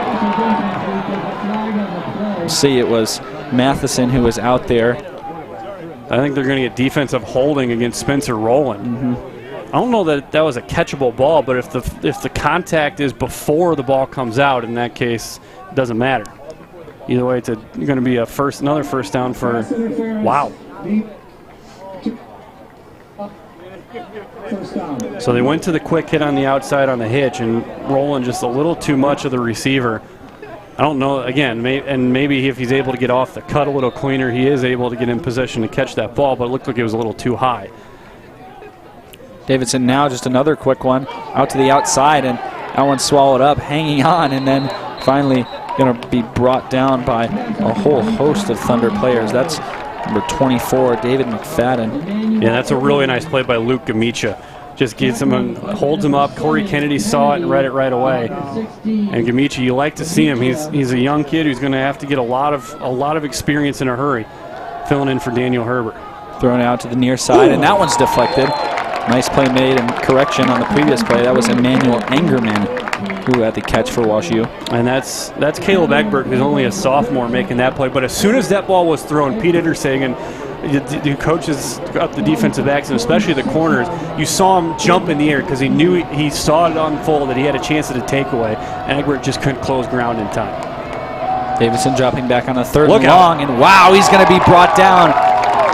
And that's just a big play by McRae. And Davidson is down after the play. Dallas McRae kind of rolled up on top of his lower half there at the end, but McRae's just going to duck under right there. That's a really nice inside move by Dallas McRae, but it's when the momentum kind of throws him over that I think Davidson gets a little hobbled. And now you've got to roll out a different punter here for WashU, because it happens leading into a 4th down. So we'll see what their move is. It looks like they're going to send out Tim Tague, who is also a quarterback. So their quarterbacks they've got some athletic quarterbacks here that do their punting business as well. But that was a nice move by Dallas McRae, getting underneath Jackson Wilson. It sets up a 4th and 26. Not a whole lot of plays in the playbook for that. Man, that one almost blocked again. We've got whistles before the ball was ever snapped. Yeah, and I almost thought that one was tipped at the line. Got a delay of game, so I guess to be expected there, because there's a lot of time that unfolded for Davidson to pick himself up, and Davidson would have done himself a lot of favors in staying down and letting the training staff kind of get by them that extra time, but you understand a competitor wanting to get to the sideline, so it'll be 4th and 31 here. But for WashU, that's a drive that crossed midfield for the first time today, and it's going to be lost as they're going to punt from their own 36, but some good things on that drive there for WashU. Take it back to punt. Nichols, the return man. This one going to be waved for a fair catch once again. Nichols holds onto it at about the 27-yard line, and so the Thunder will start their drive from there with 5 minutes and 14 seconds to go in the second quarter and a 38-0 lead. It's not bad from Tag because, again, if you're the backup quarterback, you're moving the arm a lot. You're kind of throwing with Davidson when the other team's on the field, but you're not stretching the legs out a lot. Come out there having to punt cold. Does a pretty good job driving Nichols back to the 28. And we do not see TJ Williams come out.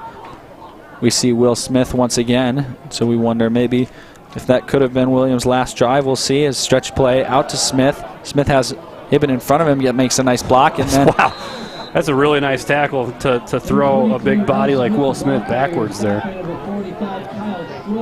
But again, running behind Hibben, that's Kyle Schroeder who makes that play around the block. That's a solid contact coming around the block of Nichols to bounce Will Smith like that. And no wrap, just shoulder only, sends him to the ground.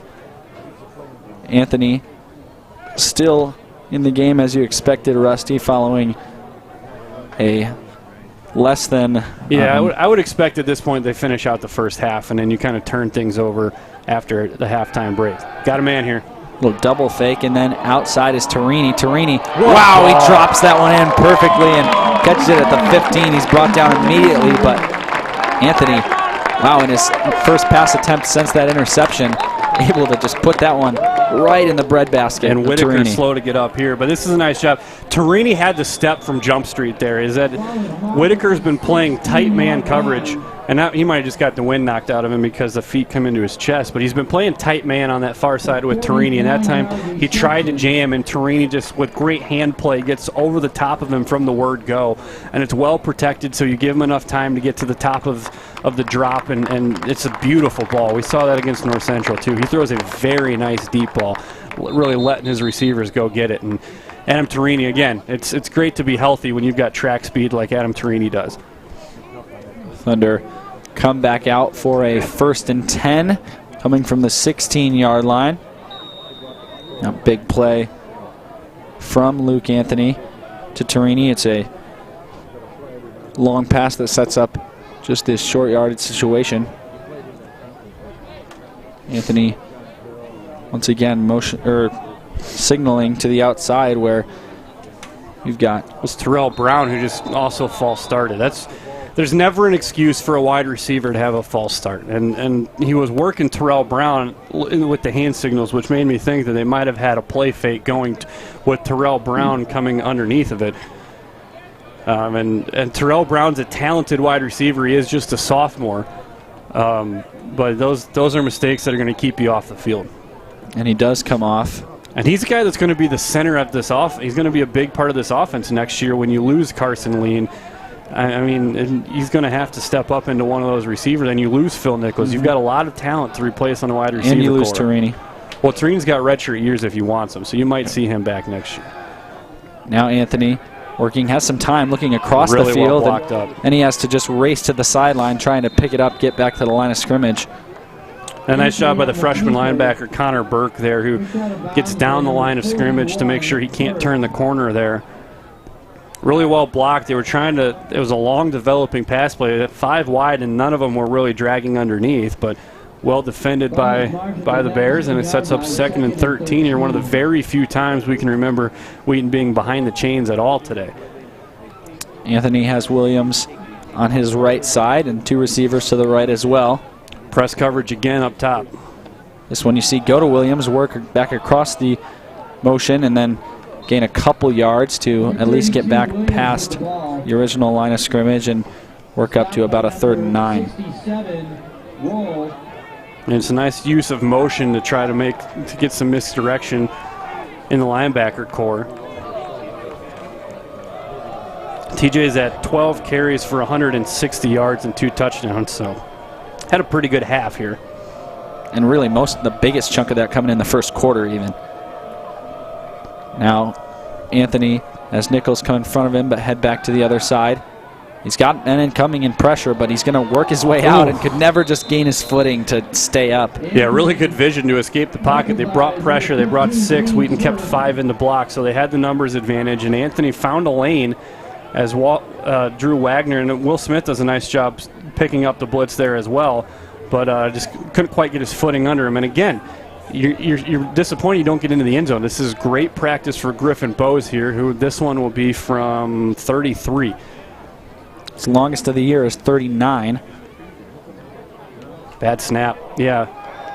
And Bose is going to have to try to do something with it there. Yeah, it was a low snap Brown. from Phil Barber, and Bickle Bickle's the punter, so he tries initially to pick it up and put it down, and as soon as he knows he can't put it down, he just bails out. And I think he surprised Bose because he still swung through, so Bose thought he had a chance, but just a low snap from Barber never really gave him a chance. So Bose does not exactly get the chance he was looking for here, and that means that WashU is going to come back out on the field with 2:18 to go. Yeah, that's a situation that you never really want to be in the fire drill, but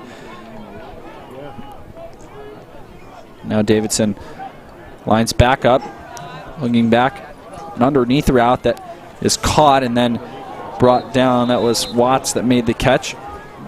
you see Corey Kennedy's disappointed in himself because they actually held him up pretty well to try to make a strip.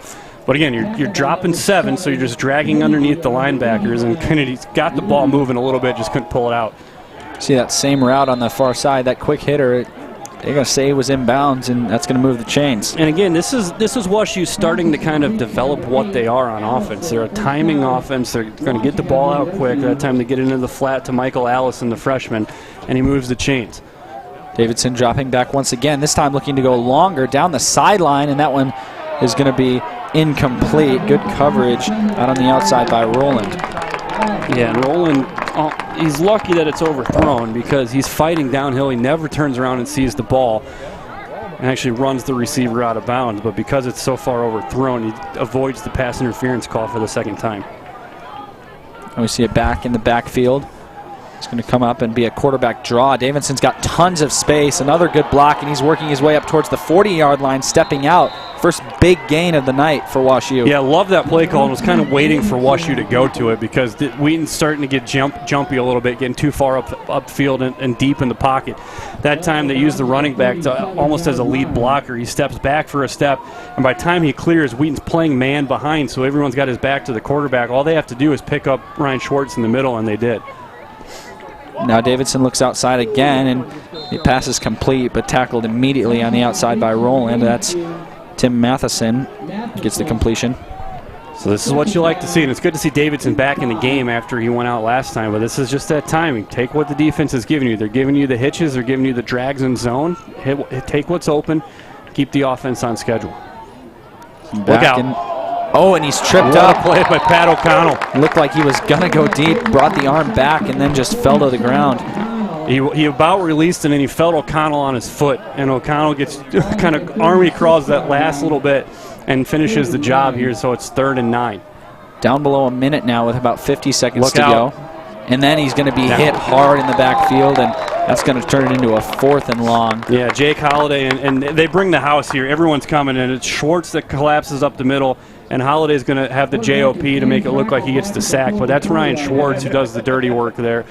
And CJ Nightingale just has such a good feel for when to bring that pressure, and that time they outnumber them at the point of attack, and Wheaton's going to use their last time out here with 30 seconds left.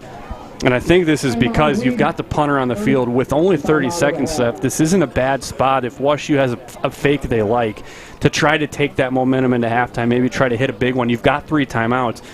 If you can just get something going into the halftime break here to feel good about. Yeah, and that would be something that at least you could take away from this first half, as there hasn't been much for WashU at all.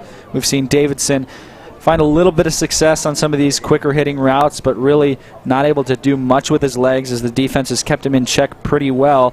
The running game has been almost non-existent, as Fisher, we haven't seen him in a while out on the field. It's been mostly Bonzu and then a little bit of Eberim. Yeah, and Fisher's a guy that he kind of is what he is. He'll keep you on schedule. He'll move the chains, but he's not necessarily a big play guy. He's not a great receiver. Averages about 4.5 yards per catch. So they've got more elusive, more slippery guys, and I think once you're chasing the game, I think that kind of takes Fisher out of the script a little bit. And the punt's going to come from about the 44, but Davidson will be stationed back past the 50. And Wheaton's keeping his defense on the field, so Corey Kennedy will go back as a safe release guy. He's going to try to drop this one in. He puts it on the 10-yard line nice and then punt. goes out just about the 5. That's a really nice punt. And then Wheaton, I would expect Wheaton just takes a knee and takes this thing in. But if you're Wash U, you've got 3 timeouts. If Wheaton wants to take a knee and you want to force them into a punt out of their own end zone, you can. So because of that threat, Wheaton might not just take a knee. They might actually try to run the ball out here. But this one of 2 night games going on in the CCIW. Down in Decatur, a little surprising. Carthage taking it to Milliken, 35-14, outgaining them 3-1 here in the first half. And this has been a bad slate of games for the CCIW. It really doesn't make the conference look great, but the matchups are slanted. And then this was the one that looked like it would be a little more competitive, and it most certainly has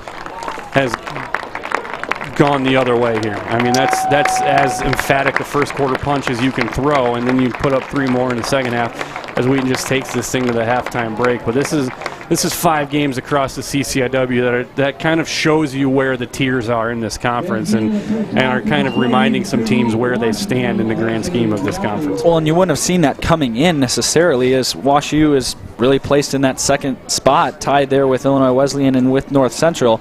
But it's games against teams like Wheaton that kind of separate the pack, like you said. Right, you're certainly right. And this was a game that you kind of felt good if you're Wheaton about building one direction and kind of pulling this thing away as the game goes on. But you certainly didn't see the haymaker coming 10 minutes in. I mean, you just don't see that happen very often. So it's something that you also don't put in the game plan. So WashU's going to have to find something. I think they found something in the passing game that can work, but they're going to go back to the drawing board here and say, all right, we've got to build for some little things and find something that work here. And then for Wheaton, they're going to say, all right, this is what we're going to keep working this a little bit. And you're going to find your strategy to kind of get your guys out and rest them and keep guys healthy and avoid kind of getting another situation where you lost Daniel Herbert last week.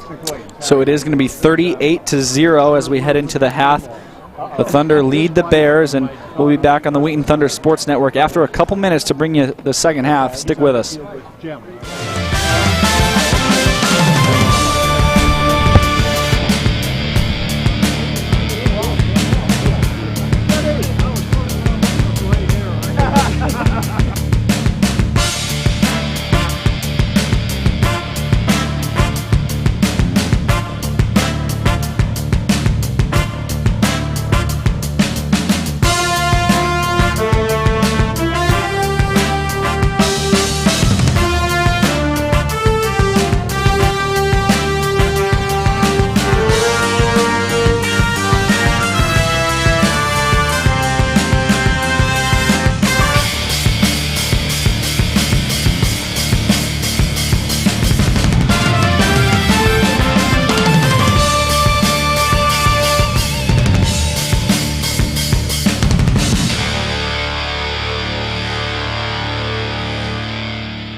Like when I close my eyes and don't even care if anyone sees me dancing. Like I can fly and I don't even think of touching the ground. Like a heartbeat skip, like an open page, like a one-way trip on an aeroplane. It's the way that I feel when I'm with you. Brand new.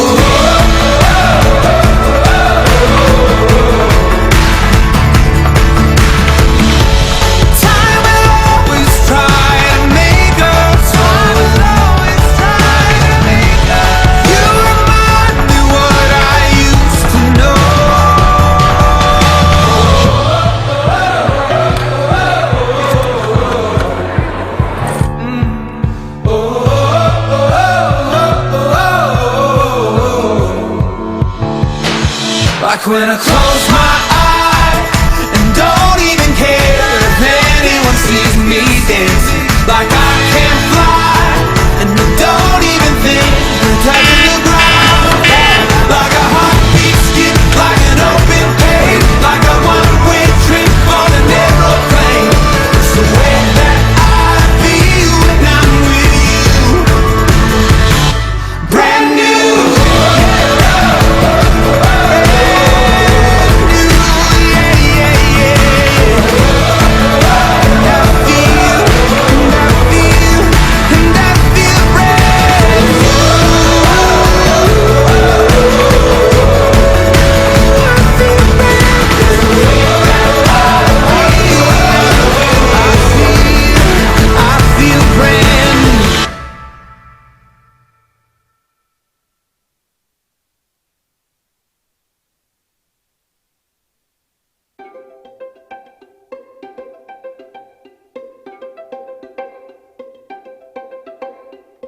Be inspired by diving deep into the study of the Bible and understanding the theology behind our faith.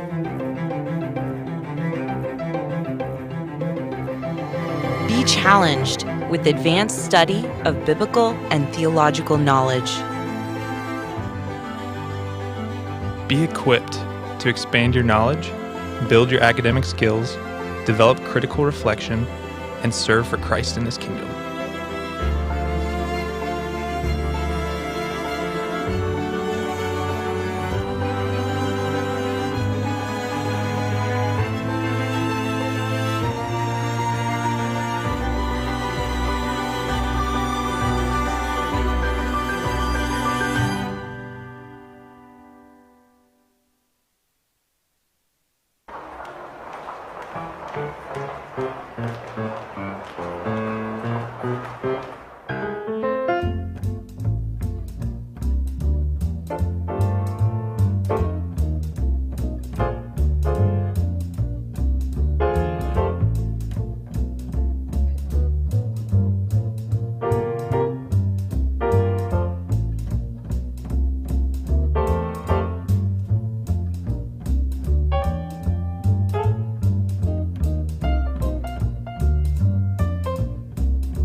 Be inspired as you grow in your ministry and collaborate with other leaders like you. Be challenged, stretch your thinking, and deepen your understanding of your mission. Be equipped to raise your level of leadership as you raise up faithful followers of Christ.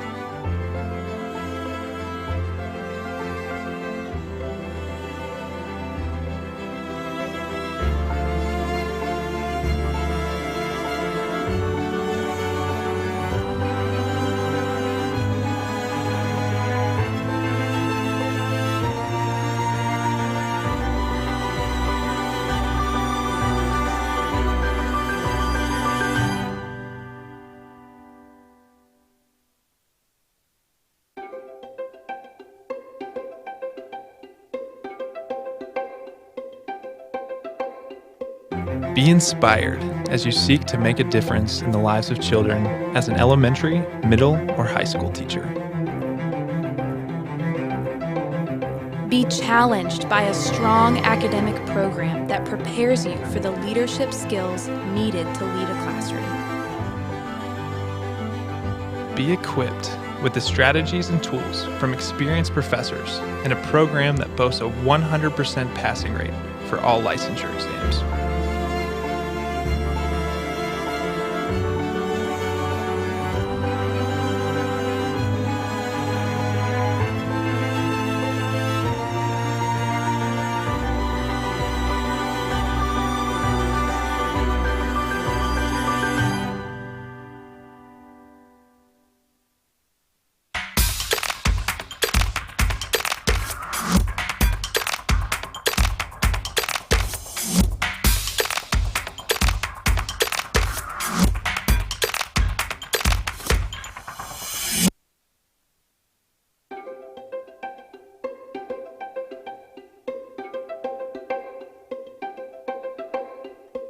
Be inspired to lead others to the Christian faith as professional English language teachers serving across the globe. Be challenged as you dive deep into learning about other cultures while understanding how to create the bridge between English and the native language of your students.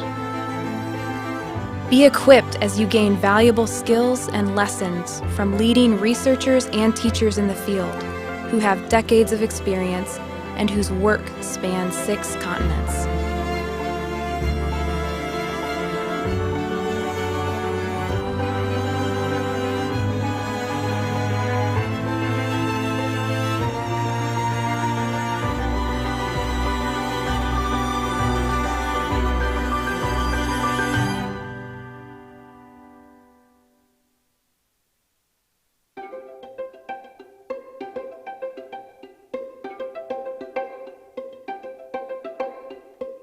Be inspired to serve a world filled with justice and suffering.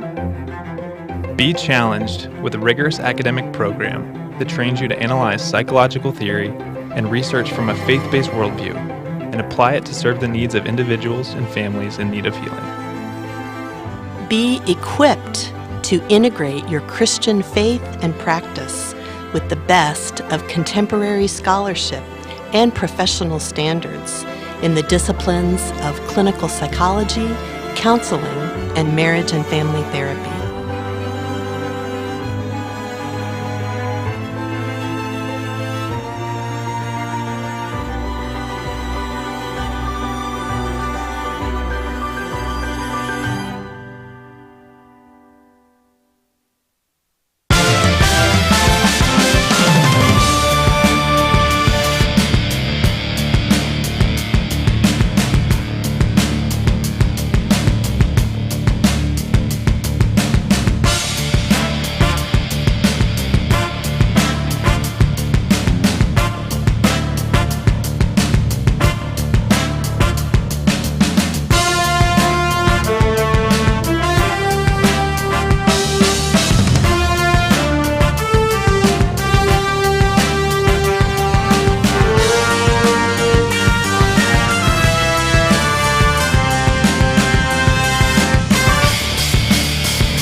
Welcome back here to McCauley Stadium. We're at halftime. Wheaton leads WashU 38-0. At this time, Cassidy Thornburg is joined by former Wheaton defensive back Tyler Sigler. Tyler recently went through training camp with the Arizona Cardinals. So, Cassidy, take it away. Hey, Rusty. Yes, joined in the booth by Tyler Sigler. Tyler, you practiced through training camp and played 4 preseason games with the Arizona Cardinals this past summer. What was it like playing for an NFL team after playing for the Thunder? It was a pretty big change from being here. It was nothing like being here in terms of the relationships and the motivation to play as a team, but it was a lot of fun. The first training camp practice, we walked out and there was probably more people than I had ever played in front of. So while it was just a normal day to everybody, it was pretty special for me. So I really enjoyed it. They were great to me. They treated me really well, and yeah, it was an absolute blast being out there. But it was quite vastly different from being here. Yeah, wow, I can't even begin to imagine. And a quick turnaround for you, too. You tried out for minicamp, made the 90-man roster, flew out to Grand Rapids for your wedding, and then back to Arizona for practice and preseason. What has this summer been like for you? It's been a wild ride. So I was signed on May 11 or May 13, and then the two of us. So yeah, we got signed on May 11 or May 13, one of the two, and then I was in Arizona the entire time up until our wedding on May 31st. So then on the Wednesday before our wedding, we got married on a Friday. I jumped on a flight after practice, got home at about 1:30 in the morning. My fiance at the time, now wife, picked me up, and we went. And I was there for 3 days, and then Sunday we got married on a Friday. It was awesome. We kind of had a 1-day honeymoon, and then got on the plane and flew back to Phoenix on Sunday, and then we were in Phoenix from June 1st until September 1st, and it was a whirlwind of the first couple months of marriage, as well as getting to play there, and we had a ton of fun, but at the same time our heads were spinning, and we were kind of figuring out the whole marriage thing, and it was a ton of fun, but yeah, it was a crazy summer, and then now we've moved back to Grand Rapids since then, so we've experienced all of the major things of the start of a marriage. Oh yeah. Moving across the country and having zero job security, so it's been a ton of fun. That's love right there. Now, your brother Caden, a senior D-back this year for the Thunder, out there today against WashU, a different story than last year.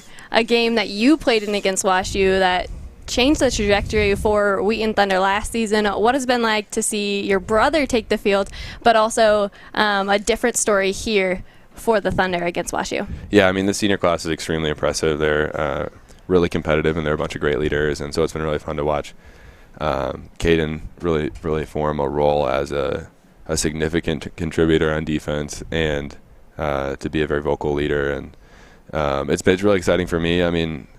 There was no schools that recruited Caden out of high school, and Wheaton knew him because he was around. He came around when I was here as a freshman and sophomore, and they took a chance on him, and they never looked back because he's made such a huge contribution to the team and has become such a huge leader. And I'm so proud of the way that he's not only played, but the way he's played and the way he's led.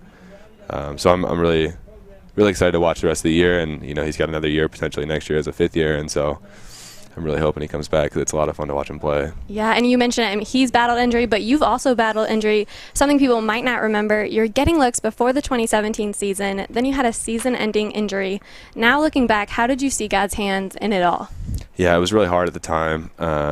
It's kind of like when you have your hand in front of your face. You don't really know what it is until it gets further away from you. And we really struggled. I had a lot of different options. I thought about graduate transferring to try and play football somewhere, or potentially just being done playing, but I was lucky enough to have some really great conversations with Coach Schweider, and his sales pitch to me was that in 35 years you're not going to wish you worked 35 years, or you wished you worked one year more.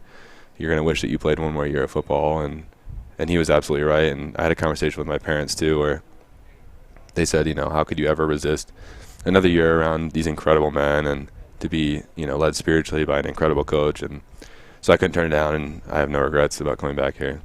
Yeah, not a lot of programs like it. One final question for you before we get set for this second half of this game. There's unfortunately been many guys on the Thunder this season with season-ending injuries. What would your number one piece of advice be to them, or even anyone back home battling an injury?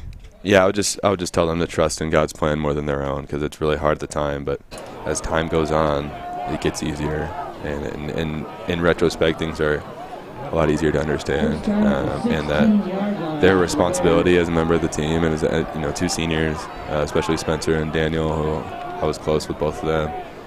It's hard. I'm not trying to short that. It's really hard to lose your senior season, but it's a huge blessing to be here for another year and to never lose sight of that. So God's got a plan for the two of them. Yeah, absolutely. Well, thank you so much for your time and for joining us, and great advice there. Take a fifth year. That's right. Keep fighting. And don't look back. Yeah, don't look back. But we'll get set here, back with the Thunder taking on Wash U. Thanks. Quick start to the drive here for Wash U as they're getting the running game going. We talked about halftime adjustments, and it looks like they're going to get Melvin Bonzu some run early, getting Bonzu downhill, spreading him away from the formation as Wash U taking the opening drive of the second half here. This is Bonzu's third straight carry as they're going to get this one plugged up with Schwartz. We look at the first half stats. Wheaton ran 43 plays for 424 yards. Wash U ran 35 plays for 39 yards, 18 runs for -9 yards, 48 passing yards as Davidson was 10 of 17. They're facing 2nd and 11 here. Back to passing going up the rail, but incomplete, intended for the tight end, Kyle Cummings. Emmanuel Ibram, their leading rusher, 2 for 6. Tim Matheson, their leading receiver, 3 for 18. For Wheaton, Luke Anthony was 9 of 13 for 208 and 2 touchdowns. Jeremiah Tucker missed on 1 pass. Adam Torini and Phil Nichols each caught 4 balls. Torini for 111 and a touchdown. Carson Lean caught the other touchdown. TJ Williams leading the rushing attack. They gained 216 yards in the first half. 160 yards on 12 carries, 2 touchdowns. You want balance out of your offense, 208 through the air, 216 on the ground. And as Davidson looks back to pass, he's going to throw over the middle, That's complete. A heck of a throw. And a great catch as well as getting down to the 40-yard line. That was Green that made the play. That's a heck of a throw. That's a bullet. So Davidson's got some confidence going here with a couple completions. That's just a rocket right before Caden Sigler can close the window on him. Just a deep end cut, and they've got a couple first downs here. This is their best field position of the game. Now a handoff back up the middle by Bonzu, and he's just dragged down mostly by, looks like that was Jake Holliday who got the first hit. Well, that's Dallas McCray, and Dallas McCray had that big hit on Davidson for the sack, but it's hard to understate the season that Dallas McCray is having. 11 tackles for loss, 3 sacks as a defensive tackle. That's impressive, and they're going to get another one here. The other defensive tackle, Jake Holliday, combining with Wyatt Lee for the sack. We talked at the end of the second half, or the end of the second quarter, C.J. Nightingale knows when to dial it up and kind of knows where to bring the pressure from. And this is the second time now that they've gotten across midfield, and a big sack has dropped them into 3rd and 26. And this might be the longest down and distance they've had, apart from maybe that on a 4th down after a sack. But the marker for the first down's over on the 29.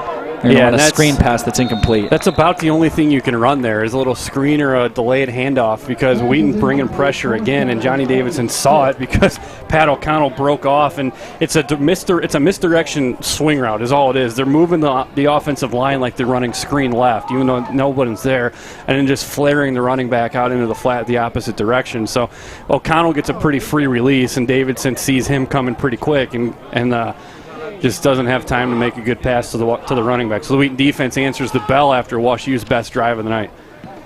And a really low punt this time that's going to bounce first at like the 35-yard line and then work its way back till about the 21. So all in all, a pretty good punt from Davidson, and he's been busy on that side of the ball in terms of punting things away. He does lead Wash U all-time in punt average, 40.4 yards. 134 punts before tonight, 5,411 yards. Worth noting, Wheaton in the first half, 6 sacks. So Dallas McCray's sack there was 7 and 8 in the progression. O'Connell had 2. McCray, that's his 3rd sack of the night, 3rd tackle for loss. And Schwartz has a tackle for a sack and a tackle and a half for loss here as Will Smith breaks free along the edge. But this is the Wheaton defense that's been living in the backfield of Wash U. And after that Big gain by Smith. It sets up another first down for the Thunder, and you see him here just take it around the outside and carry that last defender 7-8 yards before he could finally bring him down. Yeah, TJ Williams has a shoe off and an ice pack on, so he's done for the night at 12 carries and 160 yards. And we mentioned he went to the training table briefly to get that ankle retaped. So we wondered if we'd see him in the second half, but we pretty clearly will not. That's an incomplete pass intended for Smith. See Luke Anthony trying to stay back in the pocket, eventually has to escape and throws it on the run over to Smith, who's not able to hang on. So this becomes a big half of action for Will Smith, the transfer from Baker University, the Fresh Prince there in the backfield, because we haven't seen much of Stone Watson. And I think probably just a little banged up. He did have a physical lead block on a run that you wonder if he got shaken up on. So this is going to be a lot of Will Smith, and we've seen Kyle Carter, the freshman. So this is a big half for these guys to show the depth of the Wheaton backfield.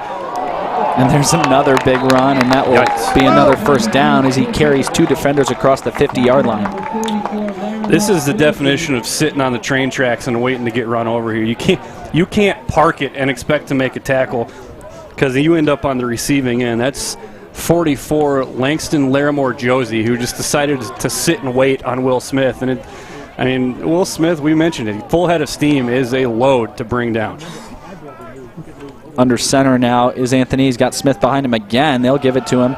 He's working around the outside this time and breaks even more space, getting through 3 first downs in a row now for Smith as he works up to the 32-yard line. This run is set up by Jake Hibben. You're going to see him pull and not see anybody, so instead he's going to turn inside and set the inside edge right here so that Will Smith can get up into the second level, and then it's a nice job by Nichols blocking initially to give him room, but they love pulling the center, and we've seen Jake Hibben pull out with authority tonight. He has really been done a great job as the lead blocker on these edge runs. 3 wide receivers on the left. It's handed off. Now running up the middle is Carter, and Carter getting off a couple of tackles and getting a first down before a couple of flags come down. Yeah, I think you're going to get a holding, but man, that's a heck of an instinctive first cut for a freshman. You're going to see him with a guy coming down, so he's going to quickly tuck in underneath and get into the second level there. I think the flag's probably going to be on Drew Smith with a block in the back that let him turn that back in. Holding offense, number 71. It is indeed Drew Smith. Kyle Carter is a freshman out of Knoxville, Tennessee, Farragut High School there in Knoxville. And it's a talented freshman group. They've got some big bodies that came in the running back room. So and you've seen Carter. He's one of those big guys at 5'9", 195.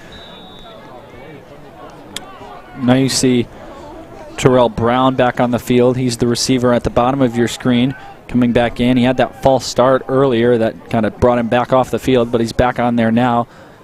See a play fake, and Anthony's looking his way, but throws over the middle, and wide open is Nichols. Nichols gets caught between 2 defenders and gets brought down at the 11-yard line. Yeah, and Terrell Brown is bait on that play, is that he's running a deep post to take the corner out so that Nichols, as the slot man, can come back underneath and kind of get a nice little pocket that opens him up there. Nice job by Anthony. He sells the run really well. He extends that ball way out, so he shows it to the defense and then pulls it back late, sets his feet well, and delivers a good ball. 1st and 10 from the 13 with 10 minutes and 45 seconds to go in the third. Anthony under center. Stretch to Smith. Smith looking up the side. A nice block up ahead by Hibben, and he gains rumbling forward. Gets up to about the 6. And Connor Burke was along for the ride there. Does a nice job having just enough muscle to bring him down and turn him before he can really get it going. If he gets about one more step of steam built up, I don't know that Burke's bringing him down.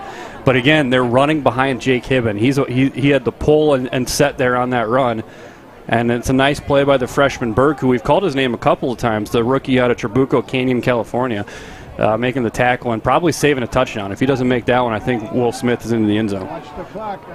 See Nichols along with Brink on the right side now, split out wide. Anthony rolls that way, and then play is going to be whistled dead as the flag comes out.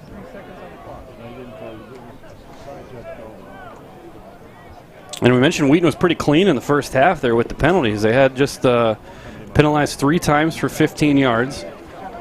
But now and then one of those was the pass interference call. But now you've added 2 on this on this drive, as that's the rare center offside false start with the snap infraction by Jake Hibben. So that'll bring it back to 2nd and 12. And the first down marker is at the 4-yard line right now. So basically, any play is going to be either towards the line or towards the end zone, and Will Smith is just going to be brought down, no gain. Yeah, not really well blocked up at the point of attack here by WashU. They're able to get to the backfield coming off the edge with number 99 there. That's Anthony Brown. So now it's 3rd and 12. The Thunder once again in a situation where obviously a first down or a touchdown is nice, but and again, if I'm not all that upset if you're trotting out Griffin Bowes here, because he's hit for one, he had a bad snap on the other. It's a unit that needs a lot of work tonight. Anthony drops back, looks over the middle, throws it up, and also not upset if he's kicking an extra point. And that's a touchdown for the Thunder. Tarini is going to get his 2nd of the day. Yeah, that's squeezing the ball into a pretty tight window there, because he had some traffic around him, but he stands in tall. He actually had Will Smith wide open on the release at the top here at the very end of this play. You see him right there. But he just threads this ball in nicely. Anytime you've got a linebacker, and it's Brown that time, running in man coverage against Adam Tarini, that's a shot you want to take. And Tarini gets his 2nd touchdown catch of the night. So it will be a extra point for Griffin Bowes, which he has no trouble with, putting that one straight through the uprights and moving our score to 45-0 here off this touchdown from Luke Anthony to Adam Tarini. Yeah, and I think that's going to be the last throw of the night for Luke Anthony. I want to get Jeremiah Tucker as much run as possible if I'm Jesse Scott tonight, and let your redshirt freshman continue to work the kinks out, get comfortable, see as many different defensive looks as possible, give him the full playbook, the full menu, and let him evolve as a quarterback here.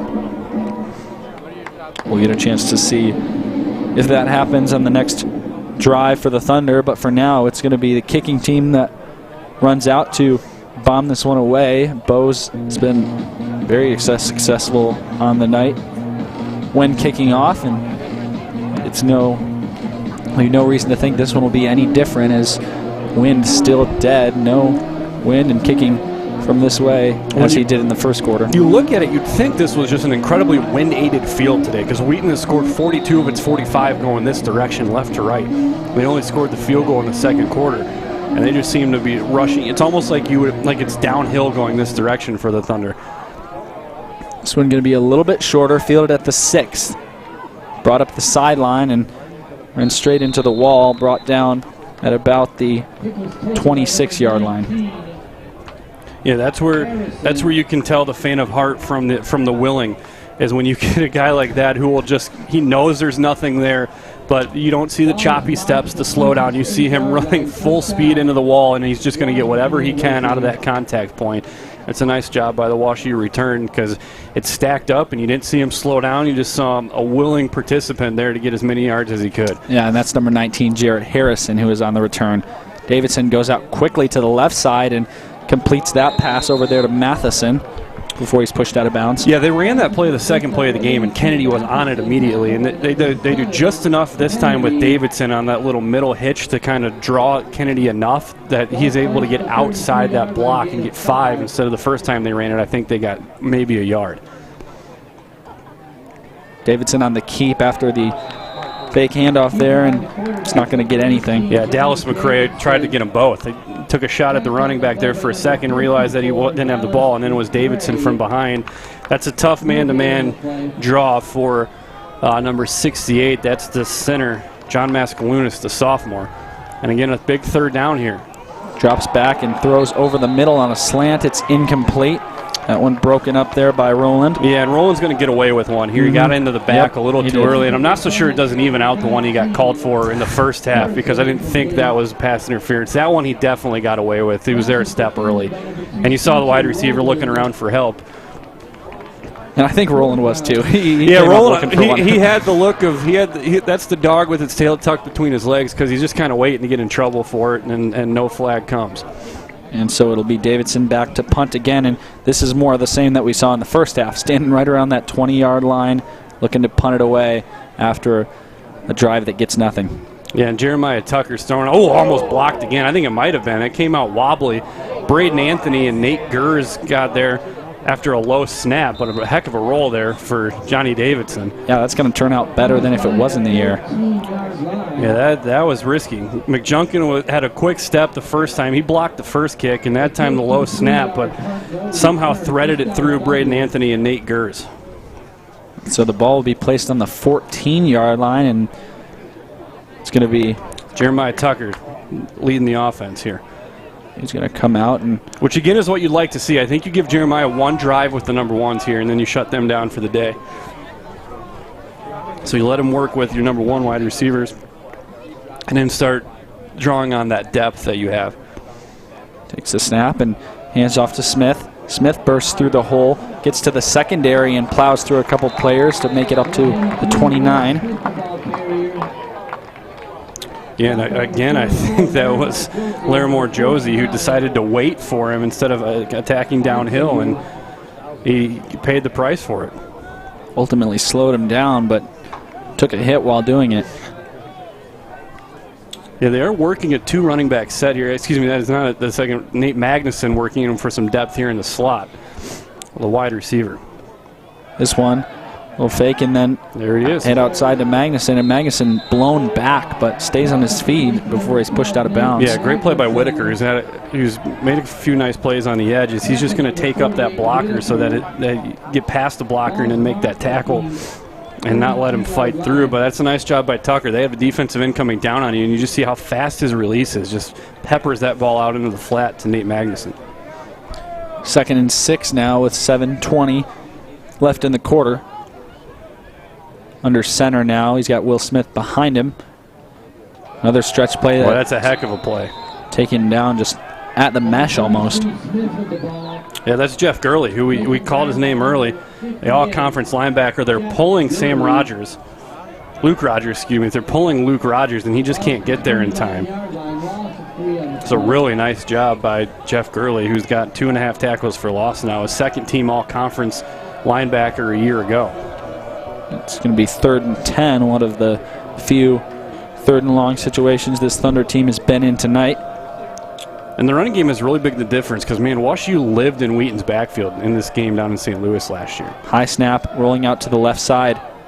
He's just going to take it all the way and pump fakes once, getting up to that's a first down. Yeah, and wow, a lot of quarterbacks that would maybe step out of bounds on that one.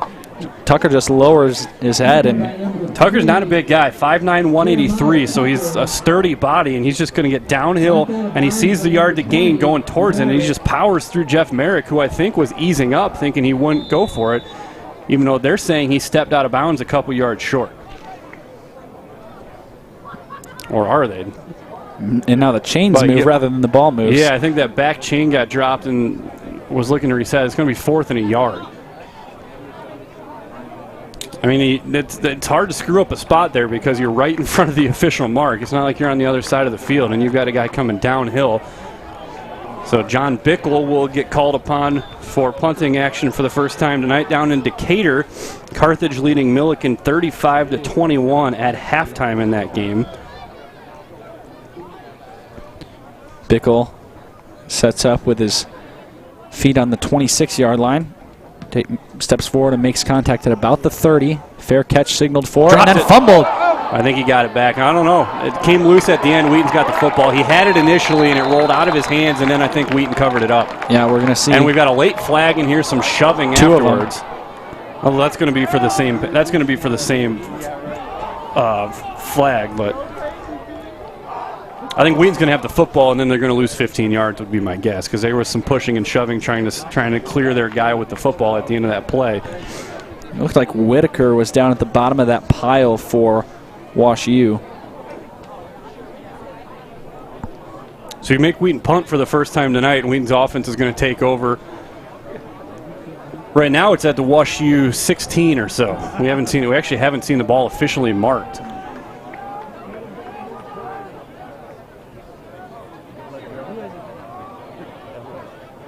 Where have we seen a penalty called here? Was lost by, covered by Wheaton. Be a first down Wheaton play. Unsportsmanlike conduct. Number 9, Wheaton, 15-yard penalty. So the foul is unsportsmanlike conduct against the punter, John Bickle. I don't know how that's possible. I don't either. Unless Bickle's coming in at the end here, which I don't see him. Bickle's not even in that play. Do they maybe get 7? I can see that being Kennedy because Kennedy's trying to drag guys out of the pile. So Wheaton's going to take over from the WashU 35. So Tucker gets to step back out on the field. He'll drop back now. Really good pickup by Will Smith there. Plenty of time in the pocket and completes the pass to the outside. Really good blitz pickup by Will Smith there. He gave Jeremiah Tucker enough room to climb the pocket. You're going to see him right here working against the freshman Burke, and he gives him time to step into that throw. He did to Terrell Brown, who gets caught between strides but makes a nice adjustment for the catch at the 14-yard line. Clock continues to run, taking now down to about the 5-minute mark. Yeah, starting to see some depth work in. Tayshawn Gibbs working in here at the slot now, and Tayshawn Gibbs is a guy who's got some explosiveness to him. He's just been banged up. Little speed option play here is dangerous. Pitched over and finally brought down. Yeah, Carter makes a one-handed snag on that option. WashU does a great job stringing it out. They get off the blocks, they get through and force the pitch, and Carter had that pitch is a little bit ahead of him, but he reaches the arm out, makes the catch, and somehow gets a yard out of that. 2nd and 9. Carter going to be in the backfield once again with Smith, but a move over to the right side. I would imagine this is a read play the way you've got this set up on the backside right now.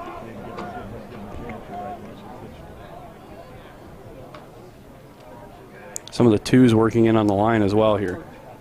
There it is. It's going to be a keep by Tucker. Tucker patiently waiting behind that block and then getting up towards the end zone for a touchdown. Tucker with the first touchdown, his first touchdown of the night, brings the Thunder lead to 51-0. Yeah, that's a heck of a pull by Luke Rogers, who we just said got beat on that first one. Rogers is going to pull from the center spot here, and he's going to just kind of lead the way to let him turn the corner, and then it's just a nice elusive play. And again, it's Larimore Josie who misses the tackle there at the end because he's waiting on it. You've got to get uphill. You've got to get aggressive into the tackle zone. You can't wait for a guy who is making a cut to be able to actually land and plant and then cut again. And with the speed that Tucker has, that was an arm tackle that he was going to get through no matter what. Bose knocks this one through. It's 52-0. And the Thunder lead the Bears convincingly here with 4:58 to go in the third quarter. Yeah, this is we kind of alluded to it just in the way we were so surprised the first quarter played out, but this is not. You expected Wheaton's offense to be able to run the ball, but this has been as dominant as we've seen Wheaton all year against a pretty good WashU team, and I think the way last year's game played out probably has something to do with Wheaton not letting off the gas here. Bo's going to be ready to kick this one away once again. We saw his last kick not quite reach the end zone, and it ended up being about the same as a touchback because WashU started their drive on the 26-yard line. We'll see what he does this time.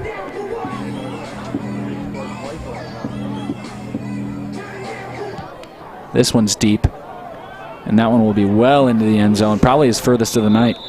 Yeah, and this is a long drive to get pounded like this. Having made the same drive from here to St. Louis last week to see the Cardinals get pounded like this by Max Scherzer, it's got that similar feel to it. And once again, the Thunder defense is on the field, and they're ready. No hesitation at all, and it's only with maybe a little reluctance that WashU heads out knowing there's still 5 minutes left in the third quarter and then a whole fourth quarter still to play. Yeah, that's one of those subtle things that you're sending a message said we're here waiting for you. We're still ready to get after you. It's a nice play. That was going to be a nice play by Caleb Grodelushin out there before the ball was dropped. Going to be a 2nd and 10. Davidson in the backfield along with a back that we have yet to see tonight. Over across the middle. That one's complete now to Nick Watts. Yeah, that's Matt Moore in the backfield, and again, a different looking guy. 3rd and 6 as that one completed to Watts and closed pretty quickly. Now Moore behind Davidson, 3 wide receivers on the right side, and then over on the short side, it's Mitchell Green, number 88, down there by himself. A couple of hand motions coming from the backfield, and now a little jump pass over the outside to Moore. Moore makes some space and makes a little bit of a gain out of what looked like maybe to be a broken play. Yeah, and Fielding Davis there gets enough contact to make the tackle before that can turn into a first down.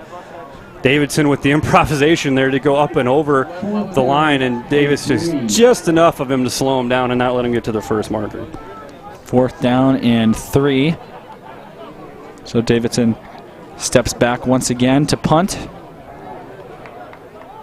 And it's in that same spot, stepping forward to kick it away from the 22. Ball comes down and will roll, get a nice roll down to the opposite 18 before it's touched by Wash U. And so just another extremely quick offensive possession for Wash U, and this Thunder offense is hopping back on the field. With 3:30 to go in this quarter, the Thunder going to be able to drive down, and like you said, all the scoring almost done while going this way, and so they've got a chance here for another drive before they flip ends for the 4th quarter. Yeah, it seemed to be a downhill end whenever Wheaton's going from left to right here. Their couple of mistakes have come the quarter they've gone right to left.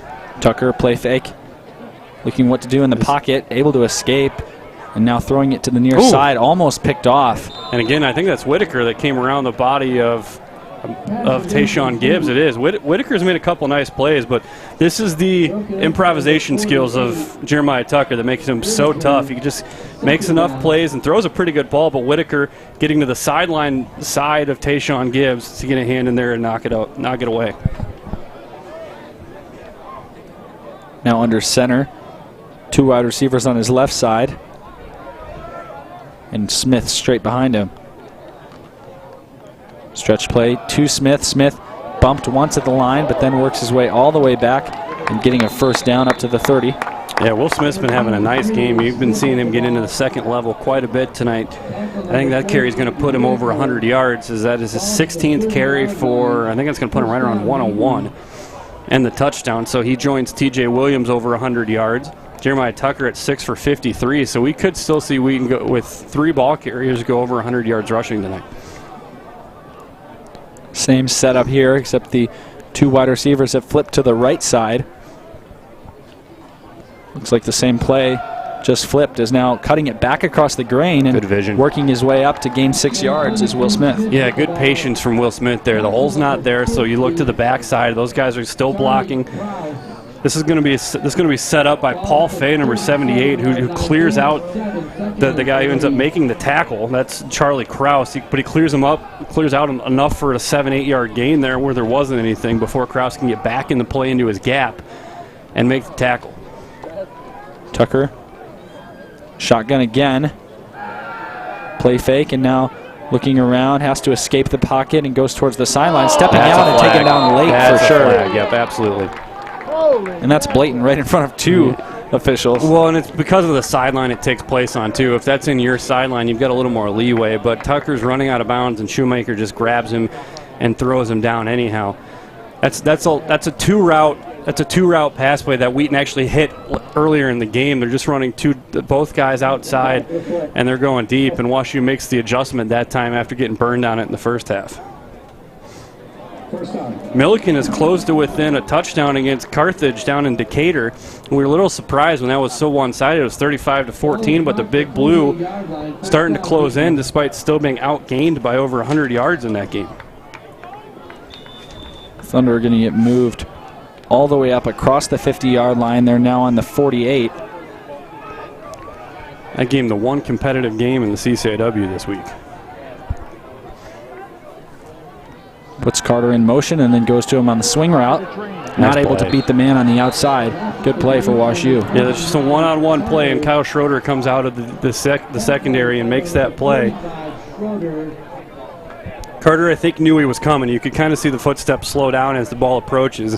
try to give himself a base to cut off of, and Schroeder just makes a really nice play. Other scores in the CCIW today, Illinois Wesleyan, despite losing Brandon Bauer, they go on the road and defeat Elmhurst 43-0. Augustana 71-0 over the North Park Vikings in the Battle of the Vikings, and North Central 63-3 up in Waukesha against Carroll. Tucker goes back, hands off, and now it's Carter racing and cutting it back across the middle. Carter down. And Carter's got some burst to him too, because that play looked to be dead in the backfield, and he just gets a little bit of an extra gear as he gets to the mesh point and takes off around the corner. It turns 2nd and 11 into a big gain there.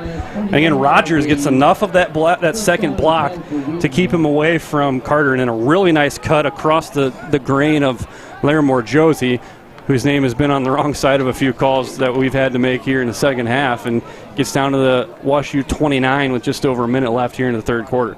Tucker back in the shotgun. A little bit of looks like a miscommunication on the mesh there, but he ends up running out and gaining one. I think that's a miss. Somebody got off on the wrong read there, because I think what you're trying to read the defensive end, but you're both attacking the defensive end on that play. And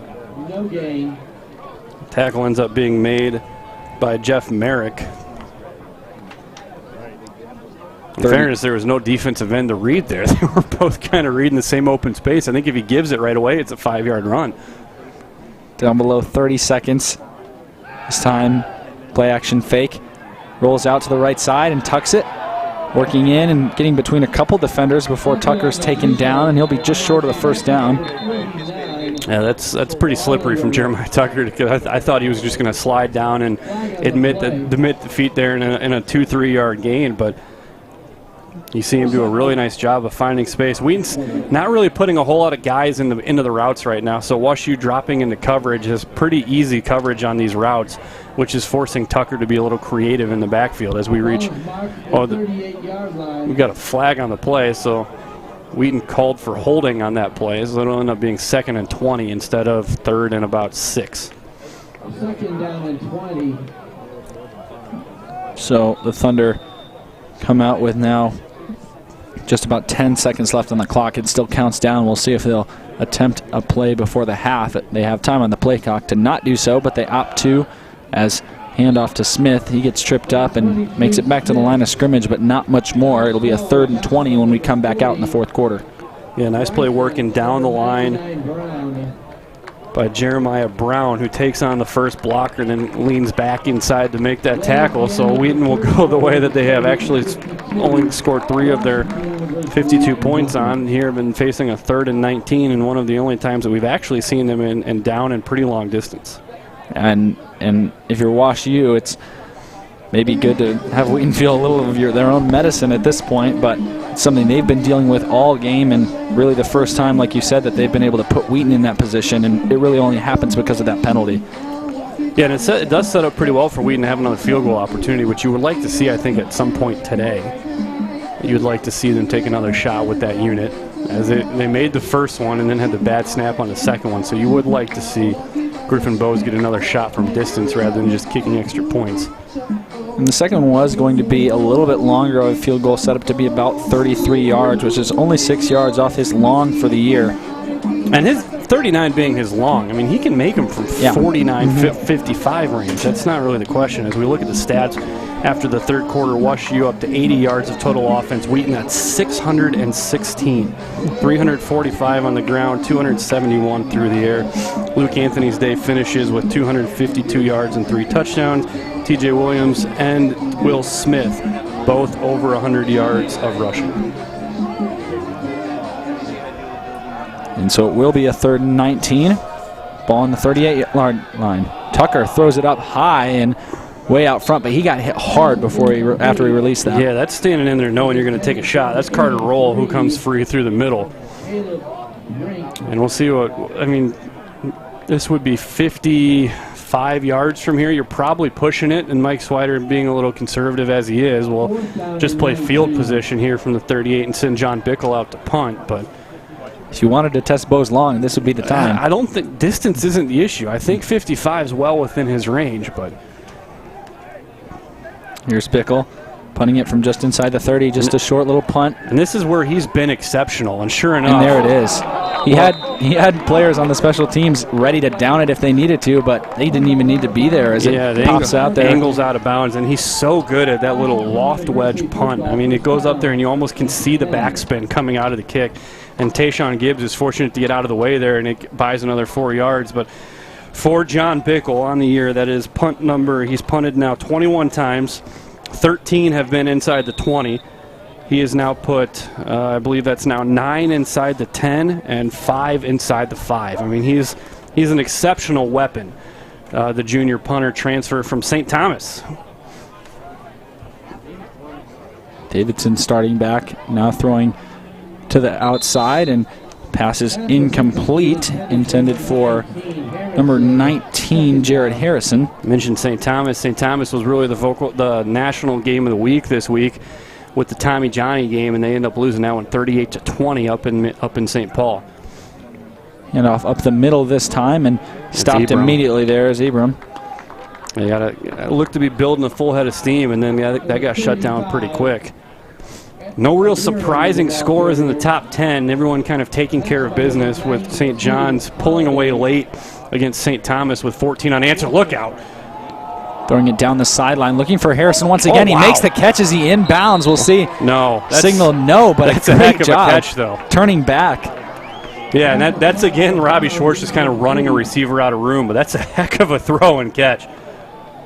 Ooh, I don't know.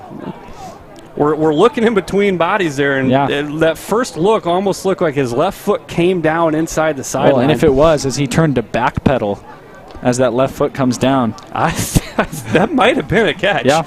That's awfully impressive. Well, and even to get your hands on it when you're coming back is just impressive, whether or not it ended up being complete, a nice athletic play, but doesn't show up on the score sheet if the foot's not in. So it's now a punt from the own end zone of Wash U. It's a nice kick from Davidson, getting rid of it in a hurry. Fielded Magnuson. And now working past two defenders, a flag comes out of about the 40-yard line. He did work down to the 33. We'll see what the flag is for here, but a good return by Magnuson. I think Wheaton's going to get a block in the back here, trying to set up the corner inside.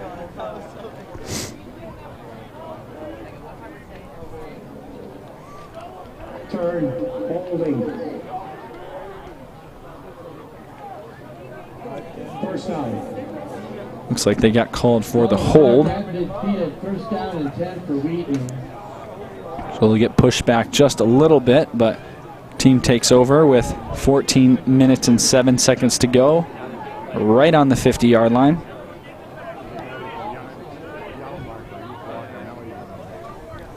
Now, when the chains move back, we get a chance to take a look at who's out there. Got Gibbs down on this bottom side. Yeah, you're going to see a lot of the young guys working in now, and it's going to be good to get Tayshawn Gibbs some reps too, because he can be a dynamic part of this offense if he can get healthy. One goes out to Magnuson, and the big change that we see here is at the quarterback position. We see Dave Beamer in for the first time. And Beamer, who's the senior QB, comes in for Tucker, replaces him, and looks to get something going on this drive. That first play gained them about 8 yards, and now they're at 2nd and 2, looking to get to the 40-yard line. Beamer hands it off to Smith.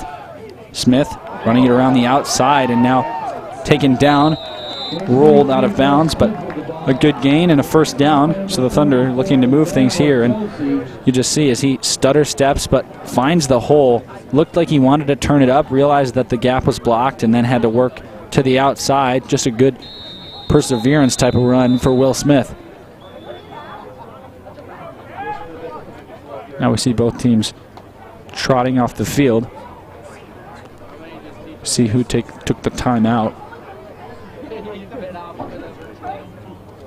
What exactly is going on down there, but it's 13:22 to go in the quarter, and 52-0 the Thunder lead.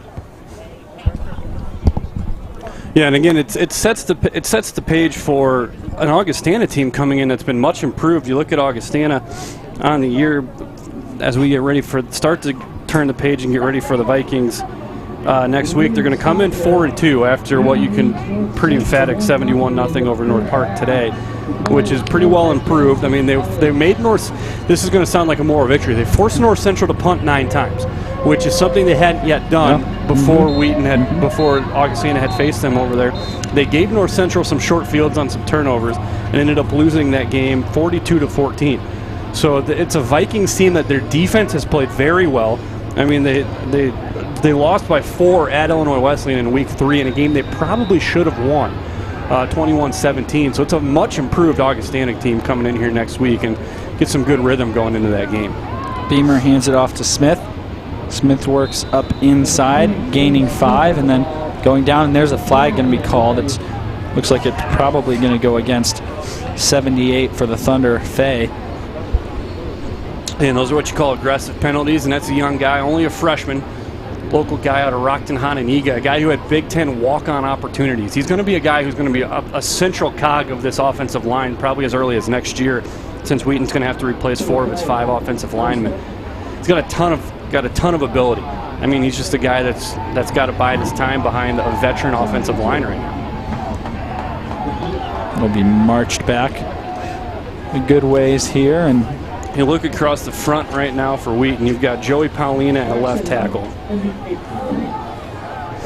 As they bring Fay out for a play. Jed Edgar, the freshman out of Albuquerque, New Mexico, is going to work in at left guard. Looks like that's Sam Odell, the center. We'll continue to work our way across what's definitely a lot of young faces there up front. Beamer hands off.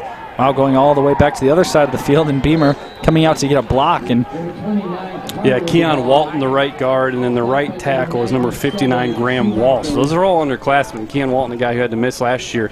So eligibility-wise, those are all underclassmen up front. So this is a great opportunity for these young guys. Really 2 weeks in a row now. They got a lot of run last week against North Park and getting some here again. And probably more than last week, because you've got a travel roster last week, so you don't travel as many as those guys. So this is a good opportunity for these guys to get some important snaps. Beamer in the backfield with Carter on 3rd down and long. It's 21 to be exact. He's going to drop back, but he's got tons of pressure coming. Throws it down complete, and then brought down before enough yards were gained. But it was a missed opportunity. They had WashU with too many men on the field and couldn't get the ball snapped in time. And Beamer does a nice job staying in there as long as he can. And then it's a really nice play from behind by John Christensen, the sophomore linebacker, local product here out of Lincoln Way East High School in Frankfort, who just trails the running back long enough that he can bring him down and doesn't really let Kyle Carter work up ahead of steam on that play. 4th down and 18, so we'll see Bickle a chance to punt again and try to pin this WashU team deep. Yeah, there's the lob wedge. I mean, that is up and it bounces inside the 10 and right on the mesh point with the sideline. They're going to mark it at just inside the 10. He's awfully good at that. Yeah, and WashU certainly have had trouble moving the ball no matter where they've been at on the field, but you're not going to get much out of a drive when your offense is moving like this. If that drive starts inside the 10, we saw it last time, they were never able to get out and ended up punting from their own end zone. We'll see if Davidson can engineer something a little better than that on this drive. A pump fake and a wheel route outside. He's got space, but just barely overthrows Mitchell Green. Yeah, again, that's kind of the story of the day for WashU. Just they get something open and they just can't quite get it there. Just the timing just a little bit off. Looking at the yardage for Wheaton now at 640 total yards. Handoff to Eberim, and he's going to go down on the far side. Gains about 5, and so that gives WashU a little bit of breathing room, but it's still going to be a 3rd and 5 here. For reference point, Wheaton's regular season yardage record is 688 total yards. The all-time record is a playoff record with 706. Both within reach here. Certainly, you're going to probably need to break a big one here. You're also going to need the field position to swing a little bit farther downfield. That is going to be a 1st down completed, and so WashU out of danger, and a nice catch made on that far side by Cole Oakman. able to step out from their own end zone, and now Davidson throws once again and completes it over on that other side. Really Oakman nice, once more. Really nice open field tackle by Egbert. But again, a little surprised WashU still sticking with their ones here in the backfield. I mean, you've already had Davidson roughed up once tonight. I would think it's an opportunity to get Tim Tague some work. Handoff up the middle, biding his time and then breaking up, and out is a running back who works his way all the way towards midfield. That's number 13, Bonzu. Dude, Bonzu's looked impressive. I mean, he's a 5'11", 190, the sophomore out of Huntley here in the northwest suburbs. He gets downhill with some aggression. Really drives his legs hard. Another pass to the outside, and a couple missed tackles. Now streaking down the sideline. If he can get caught, he's going to go down just inside the 20. Looked like he might break that open for the first score of the game. He's not able to. That's Oakman on the catch out there. Great hustle by Caleb Grodelution to save a touchdown, but Gamicha makes it just a couple tackles missed. And now WashU really in scoring position, as you would say, for really the first time tonight. Look out. And he spins out of the pocket, does a nice job, now throws it just short in front of the receiver. Flags down in the secondary. I think you're going to get holding against the Thunder here, because it's away from where the ball was thrown, and it's too far downfield to be an offensive holding call.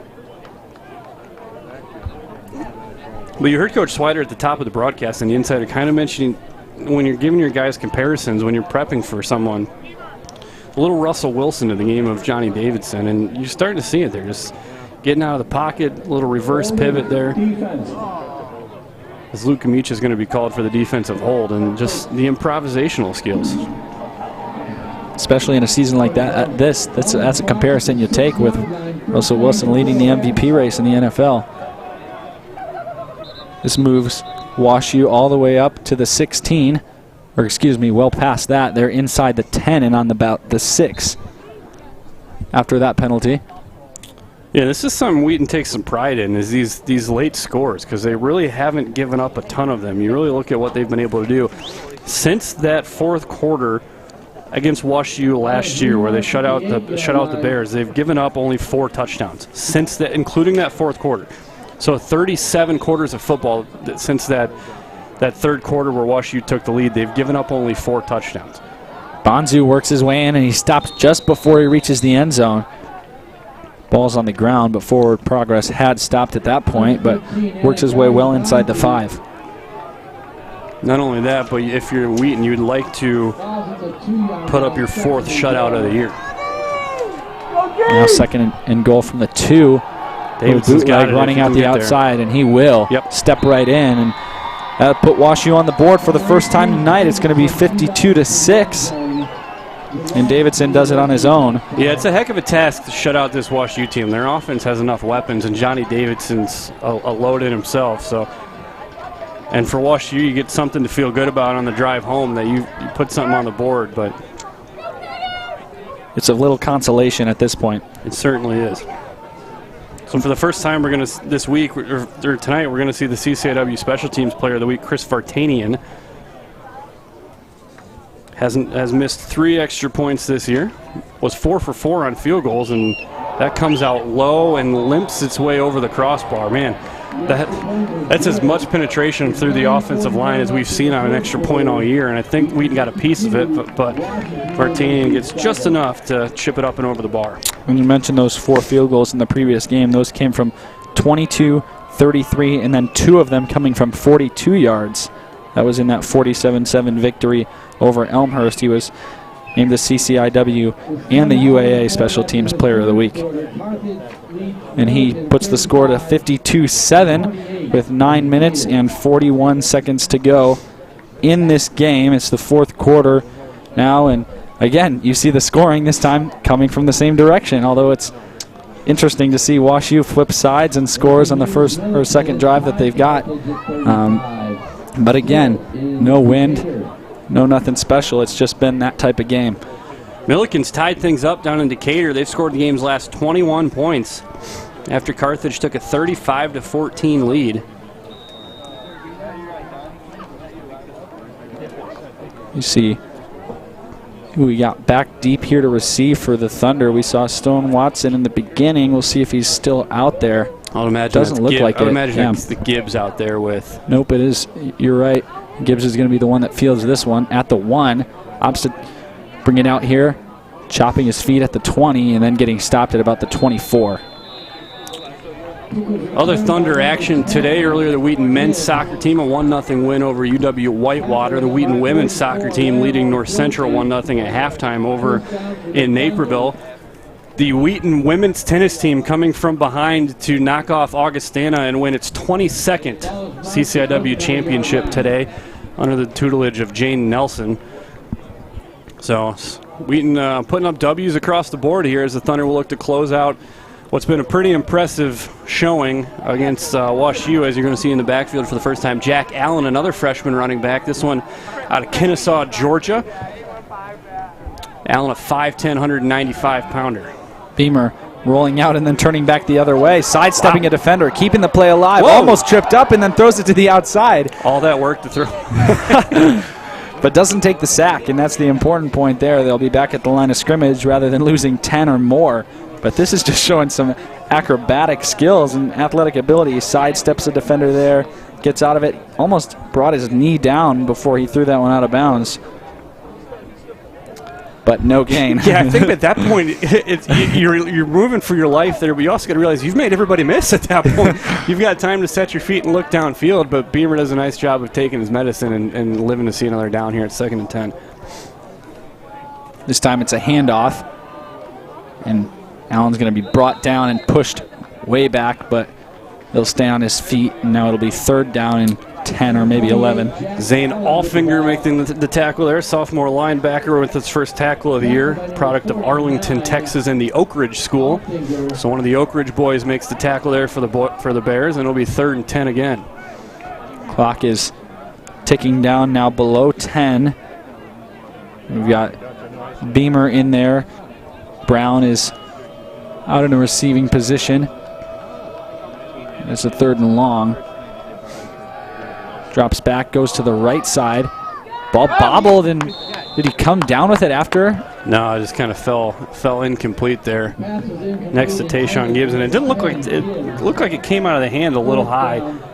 But a nice defensive play on the outside by Brad Hamilton. That's a freshman defensive back out of Rockwood Summit High School. St. Louis, some fertile ground there for high school football. There's a lot of talent there in the St. Louis area.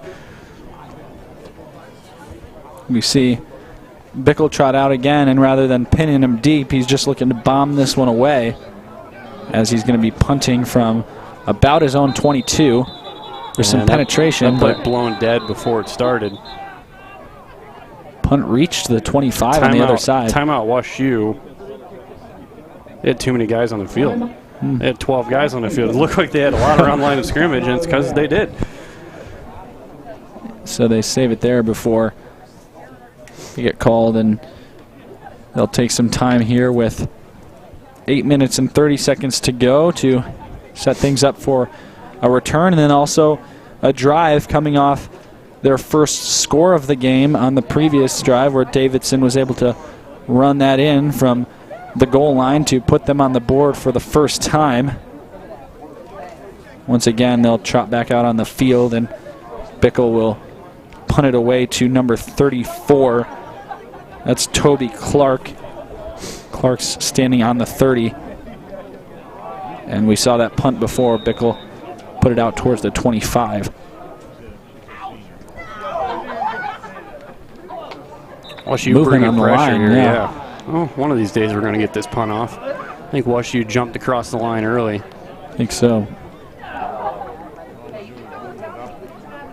Talked about St. Louis being some fertile recruiting ground for colleges. Some pretty good teams around here as well, and one of them being Glenbard West, who earlier today gave Hinsdale Central a 3-point overtime loss. Hinsdale Central under the tutelage of Wheaton football alum Brian Griffin, who's led the Red Devils back to where the top of the state where they belong. A 3-point overtime loss, their first loss of the year for Hinsdale. And that punt's blocked. That is blocked, yep. That ball's still rolling That's a around, going to touchdown. be picked up and run into the end zone by WashU. Didn't look like a bad snap, but Bickle did bobble it. No, and Bickle took a while to get that ball out, and it almost, I've noticed this a couple times, and even with the initial setup, it doesn't look like he's taking the full distance of the snap. He, like you mentioned, he bobbled it and rushed him a little bit forward, but they had pretty good penetration there across the line, and that's going to be picked up and taken in by Will Hurley, the junior defensive back. And just like that, Wash U doesn't need a drive to score their second touchdown of the night. Yeah, Bickle has his first kick of the year blocked. We see Vartanian come out again for an extra point. He puts that one up and through. No, and it goes out. Excuse me, spoke too soon there, and it's going to be 52-13 instead. So Wheaton's defense going to get a chance to come back out on the field after a short break following that blocked punt. And really only 9 seconds elapsed following that third down play that led them to that punt. And so the return team will head out. It's going to be Magnuson and Gibbs back deep to field this one. And we see only the kicker ready out here for Wash U, as the rest are still in a huddle. Yeah, so some things to work on here at the end of this one. You get the two some work here. You got some work to do on the backup special teams units.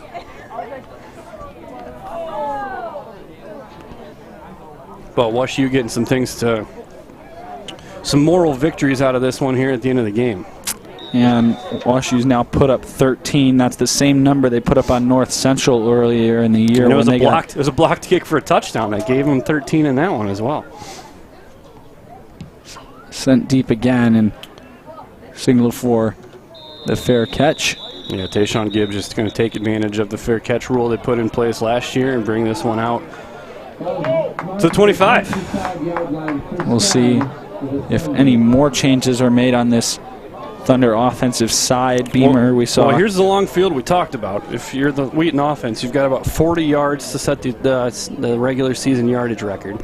They're at 640 right now, so they need 48 yards on this drive to set that one. They would need to score to set the 706 was the playoff record. The all-time record, yes. Beamer hands off into Allen. Allen running up and gaining about 3 before he's brought down. Yeah, I would expect this to be a steady diet of handoffs. Just going to keep the clock rolling. And now Beamer steps up to the line. He has Brown on his left side, and then right next to him is Allen once again. In motion across is Magnuson.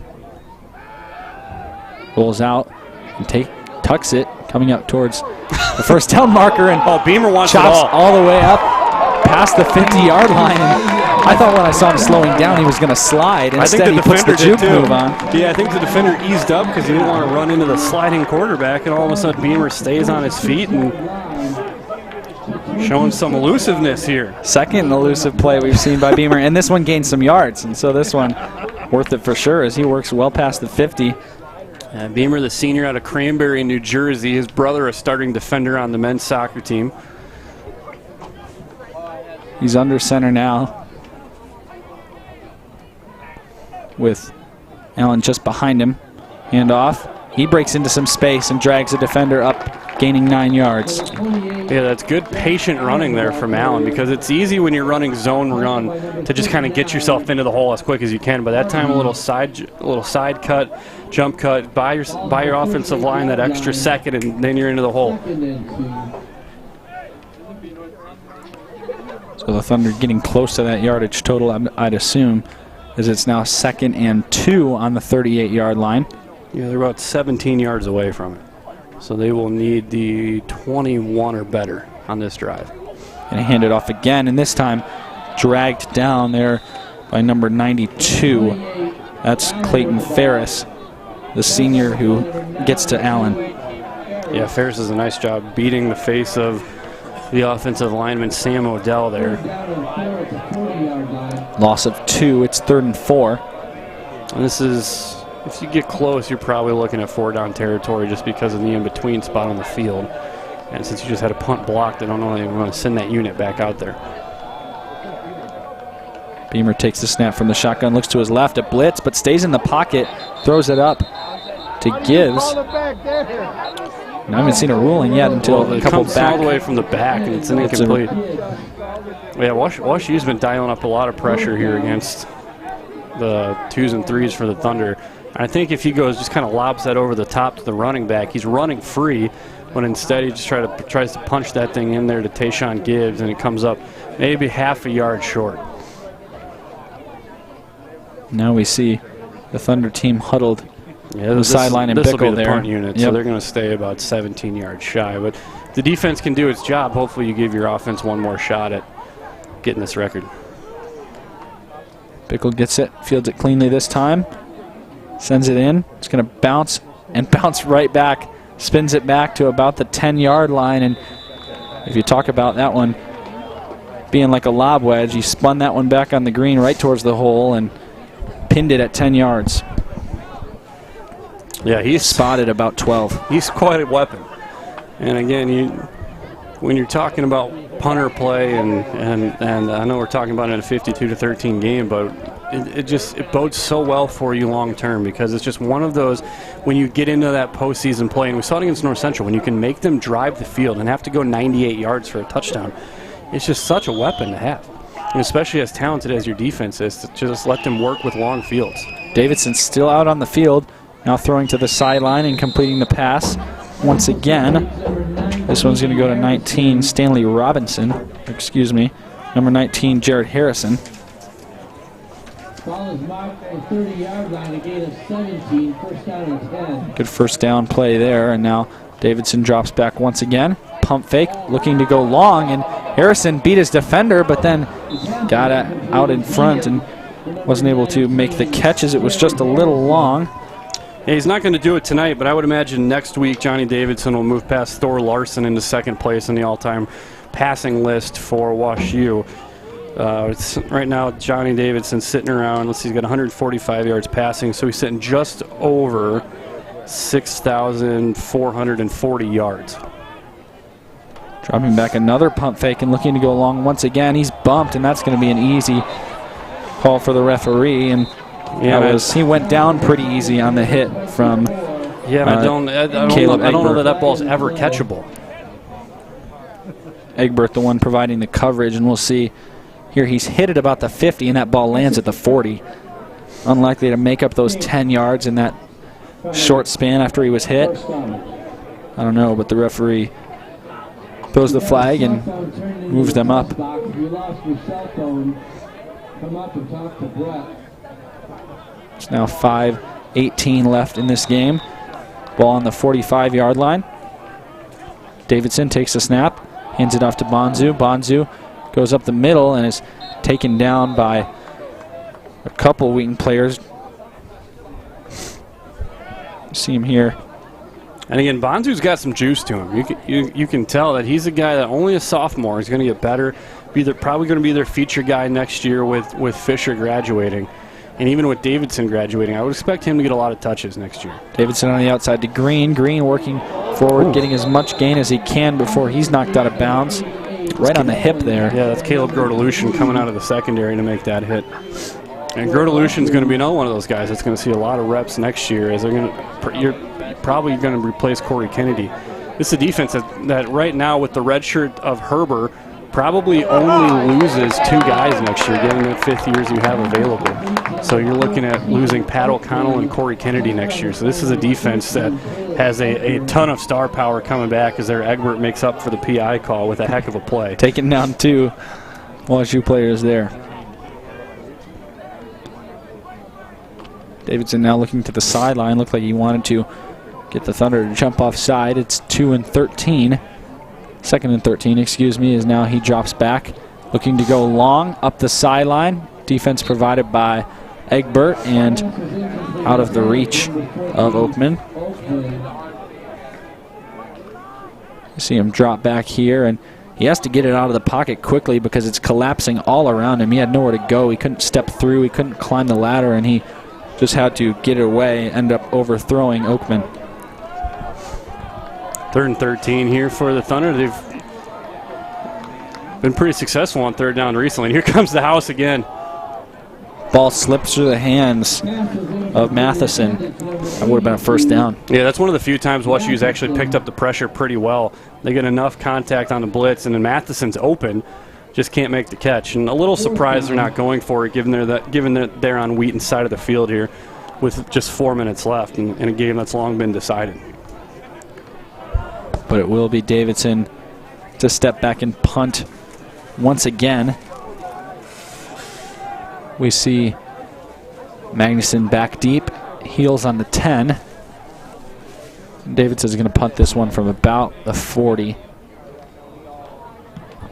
He does, and Magnuson is just going to let that one land, and it'll roll in just about onto the 10-yard line, so a good punt from Davidson as well. Yeah, we've mentioned it. Davidson's been pretty good in the punt game. He's done what he can. He's been punting from pretty long field, so he hasn't really been able to work Wheaton back too far. So Wheaton will come onto the field, and they'll need 14 yards to set the regular season record, and they'll need 25 and another 7, so 32 yards to set the overall record, including the postseason game. So if they're able to make it out past the 40, they'll have broken that one. Hand off to Allen. Oh, there's Allen a big chunk. Cuts it up and works his way all the way in past the 20, and so almost half of it cut away right there. Yeah, that's going to be a gain of 13. So that'll sit you right at 688.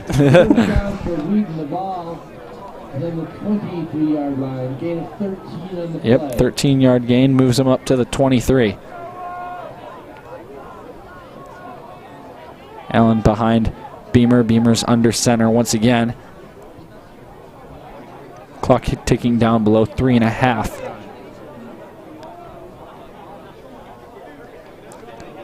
Beamer fake, almost runs into Allen, but he's going to take it on his own.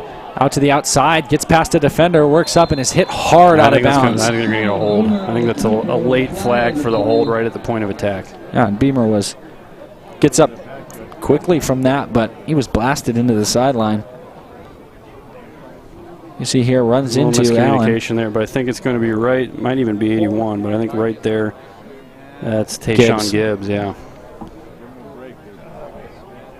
Yeah, and that's right about the time that the flag comes out, so that's what it likely will be, and it'll march the Thunder back to the 13.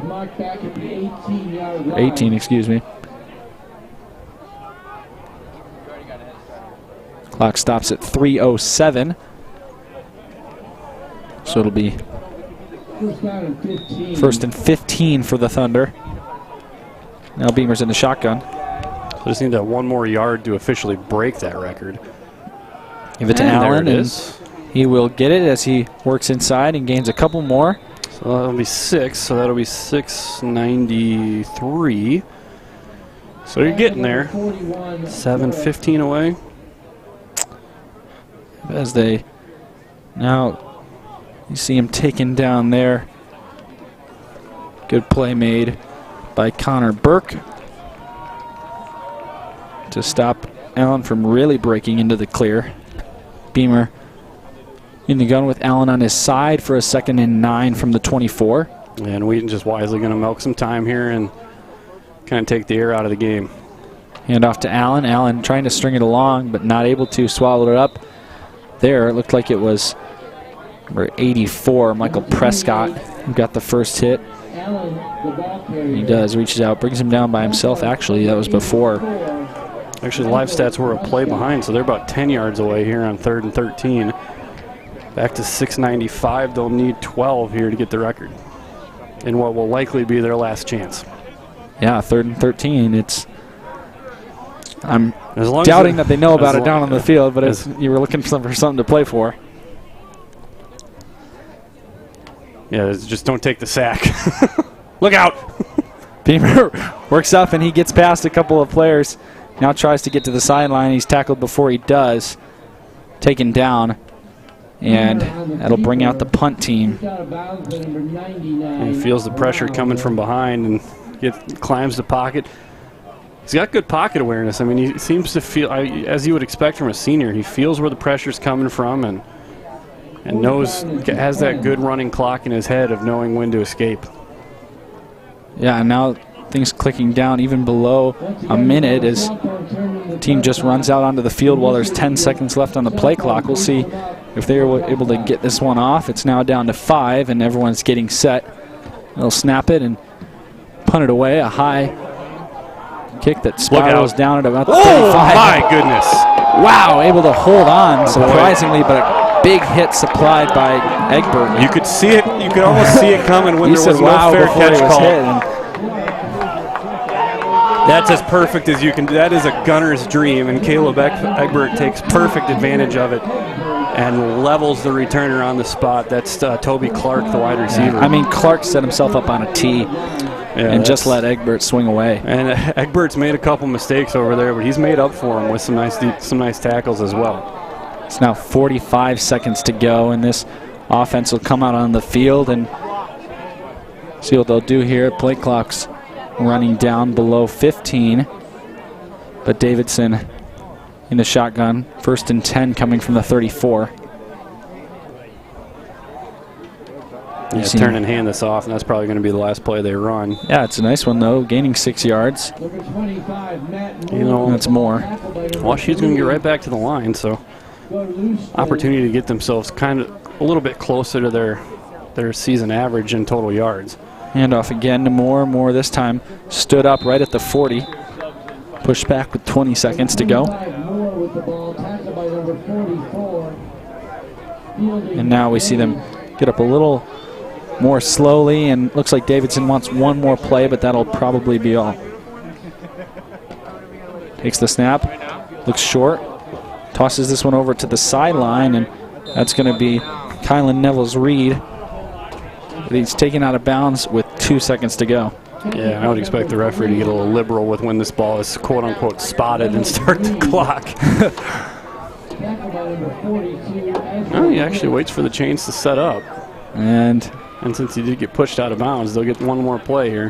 Hands it off to Moore, stretches it along the outside, and works his way up, diving to gain 3 yards, but time will expire, and the Thunder hang on to win 52-13 over the Washington University Bears. A convincing one from the first couple minutes tonight, and the Thunder in control all game long.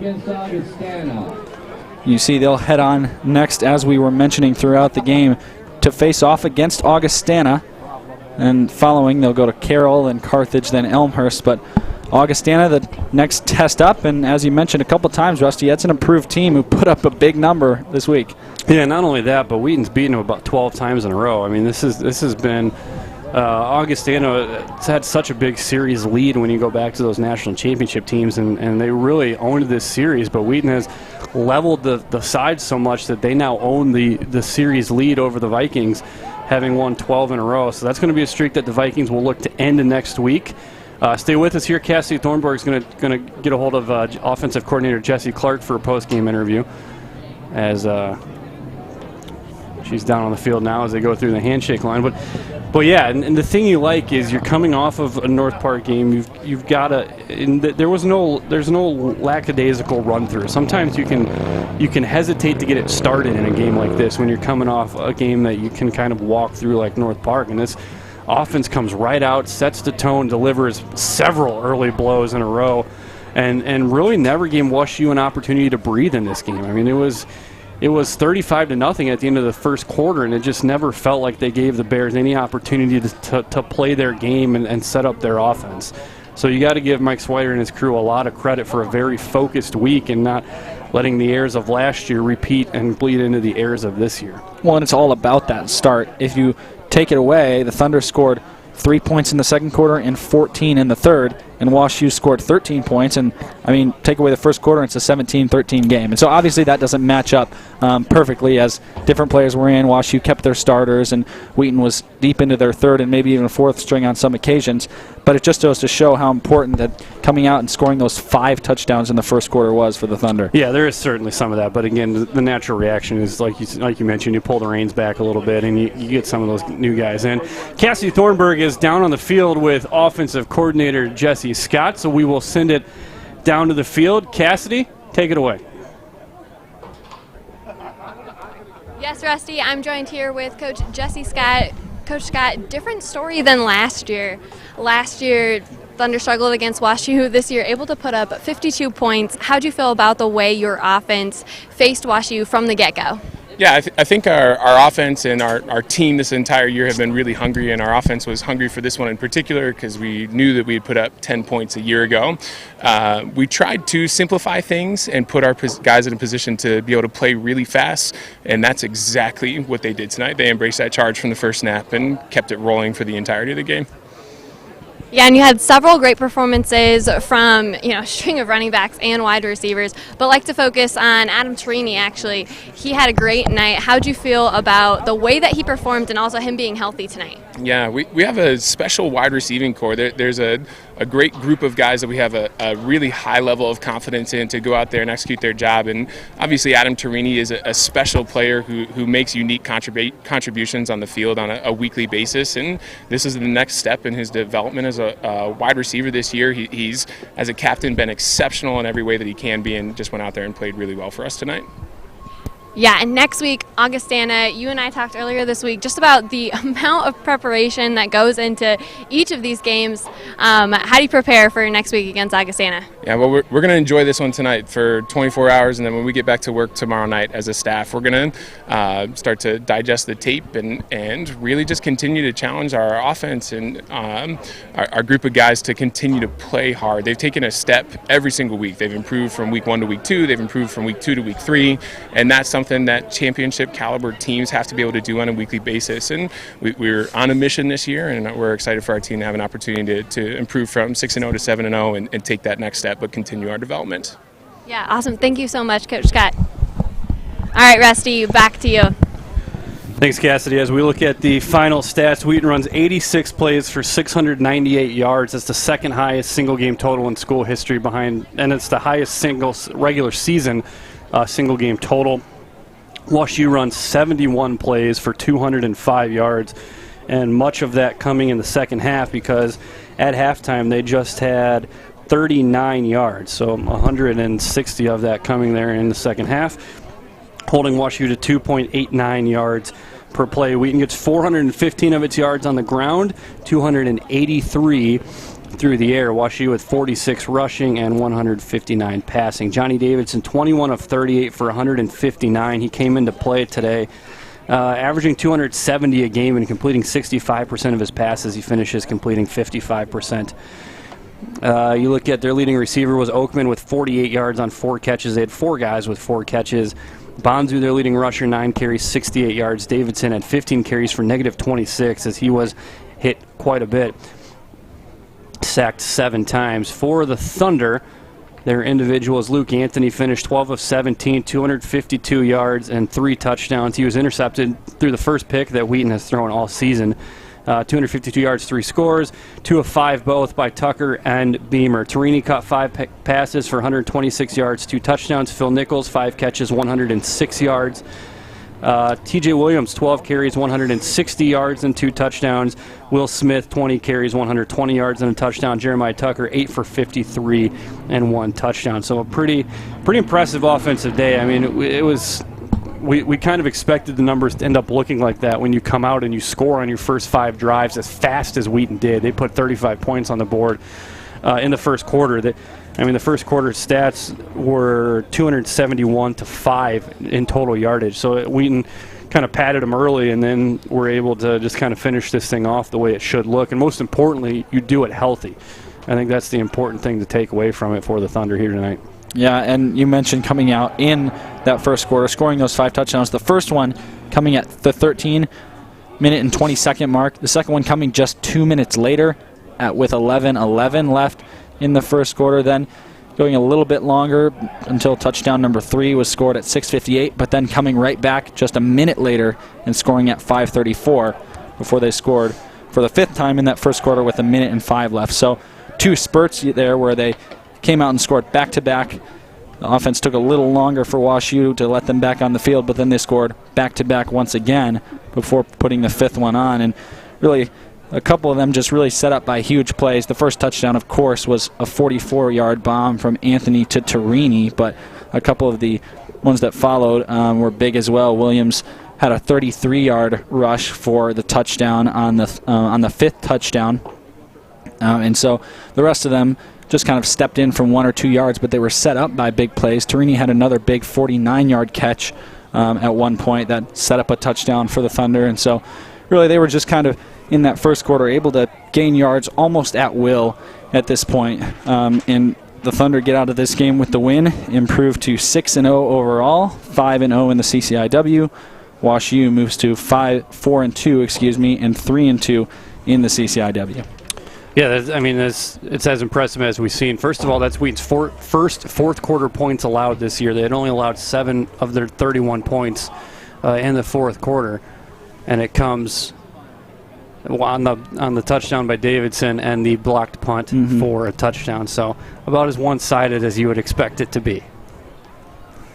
Yeah, so we are going to get things ready to send it away. The Thunder once again facing off against Augustana next week. That'll be October 26th.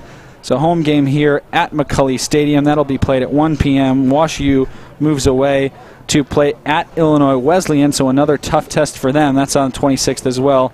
Also at 1 at Illinois Wesleyan. Once again, the Thunder getting the win tonight, 52-13. They move to 6-0 overall, 5-0 in the CCIW. So for Rusty Lindsay and Cassidy Thornburg and everyone at the awesome production company here with us, Sunrise Communications, I'm Abram Erickson. Thanks for tuning in to Wheaton Thunder Football on the Wheaton Thunder Sports Network.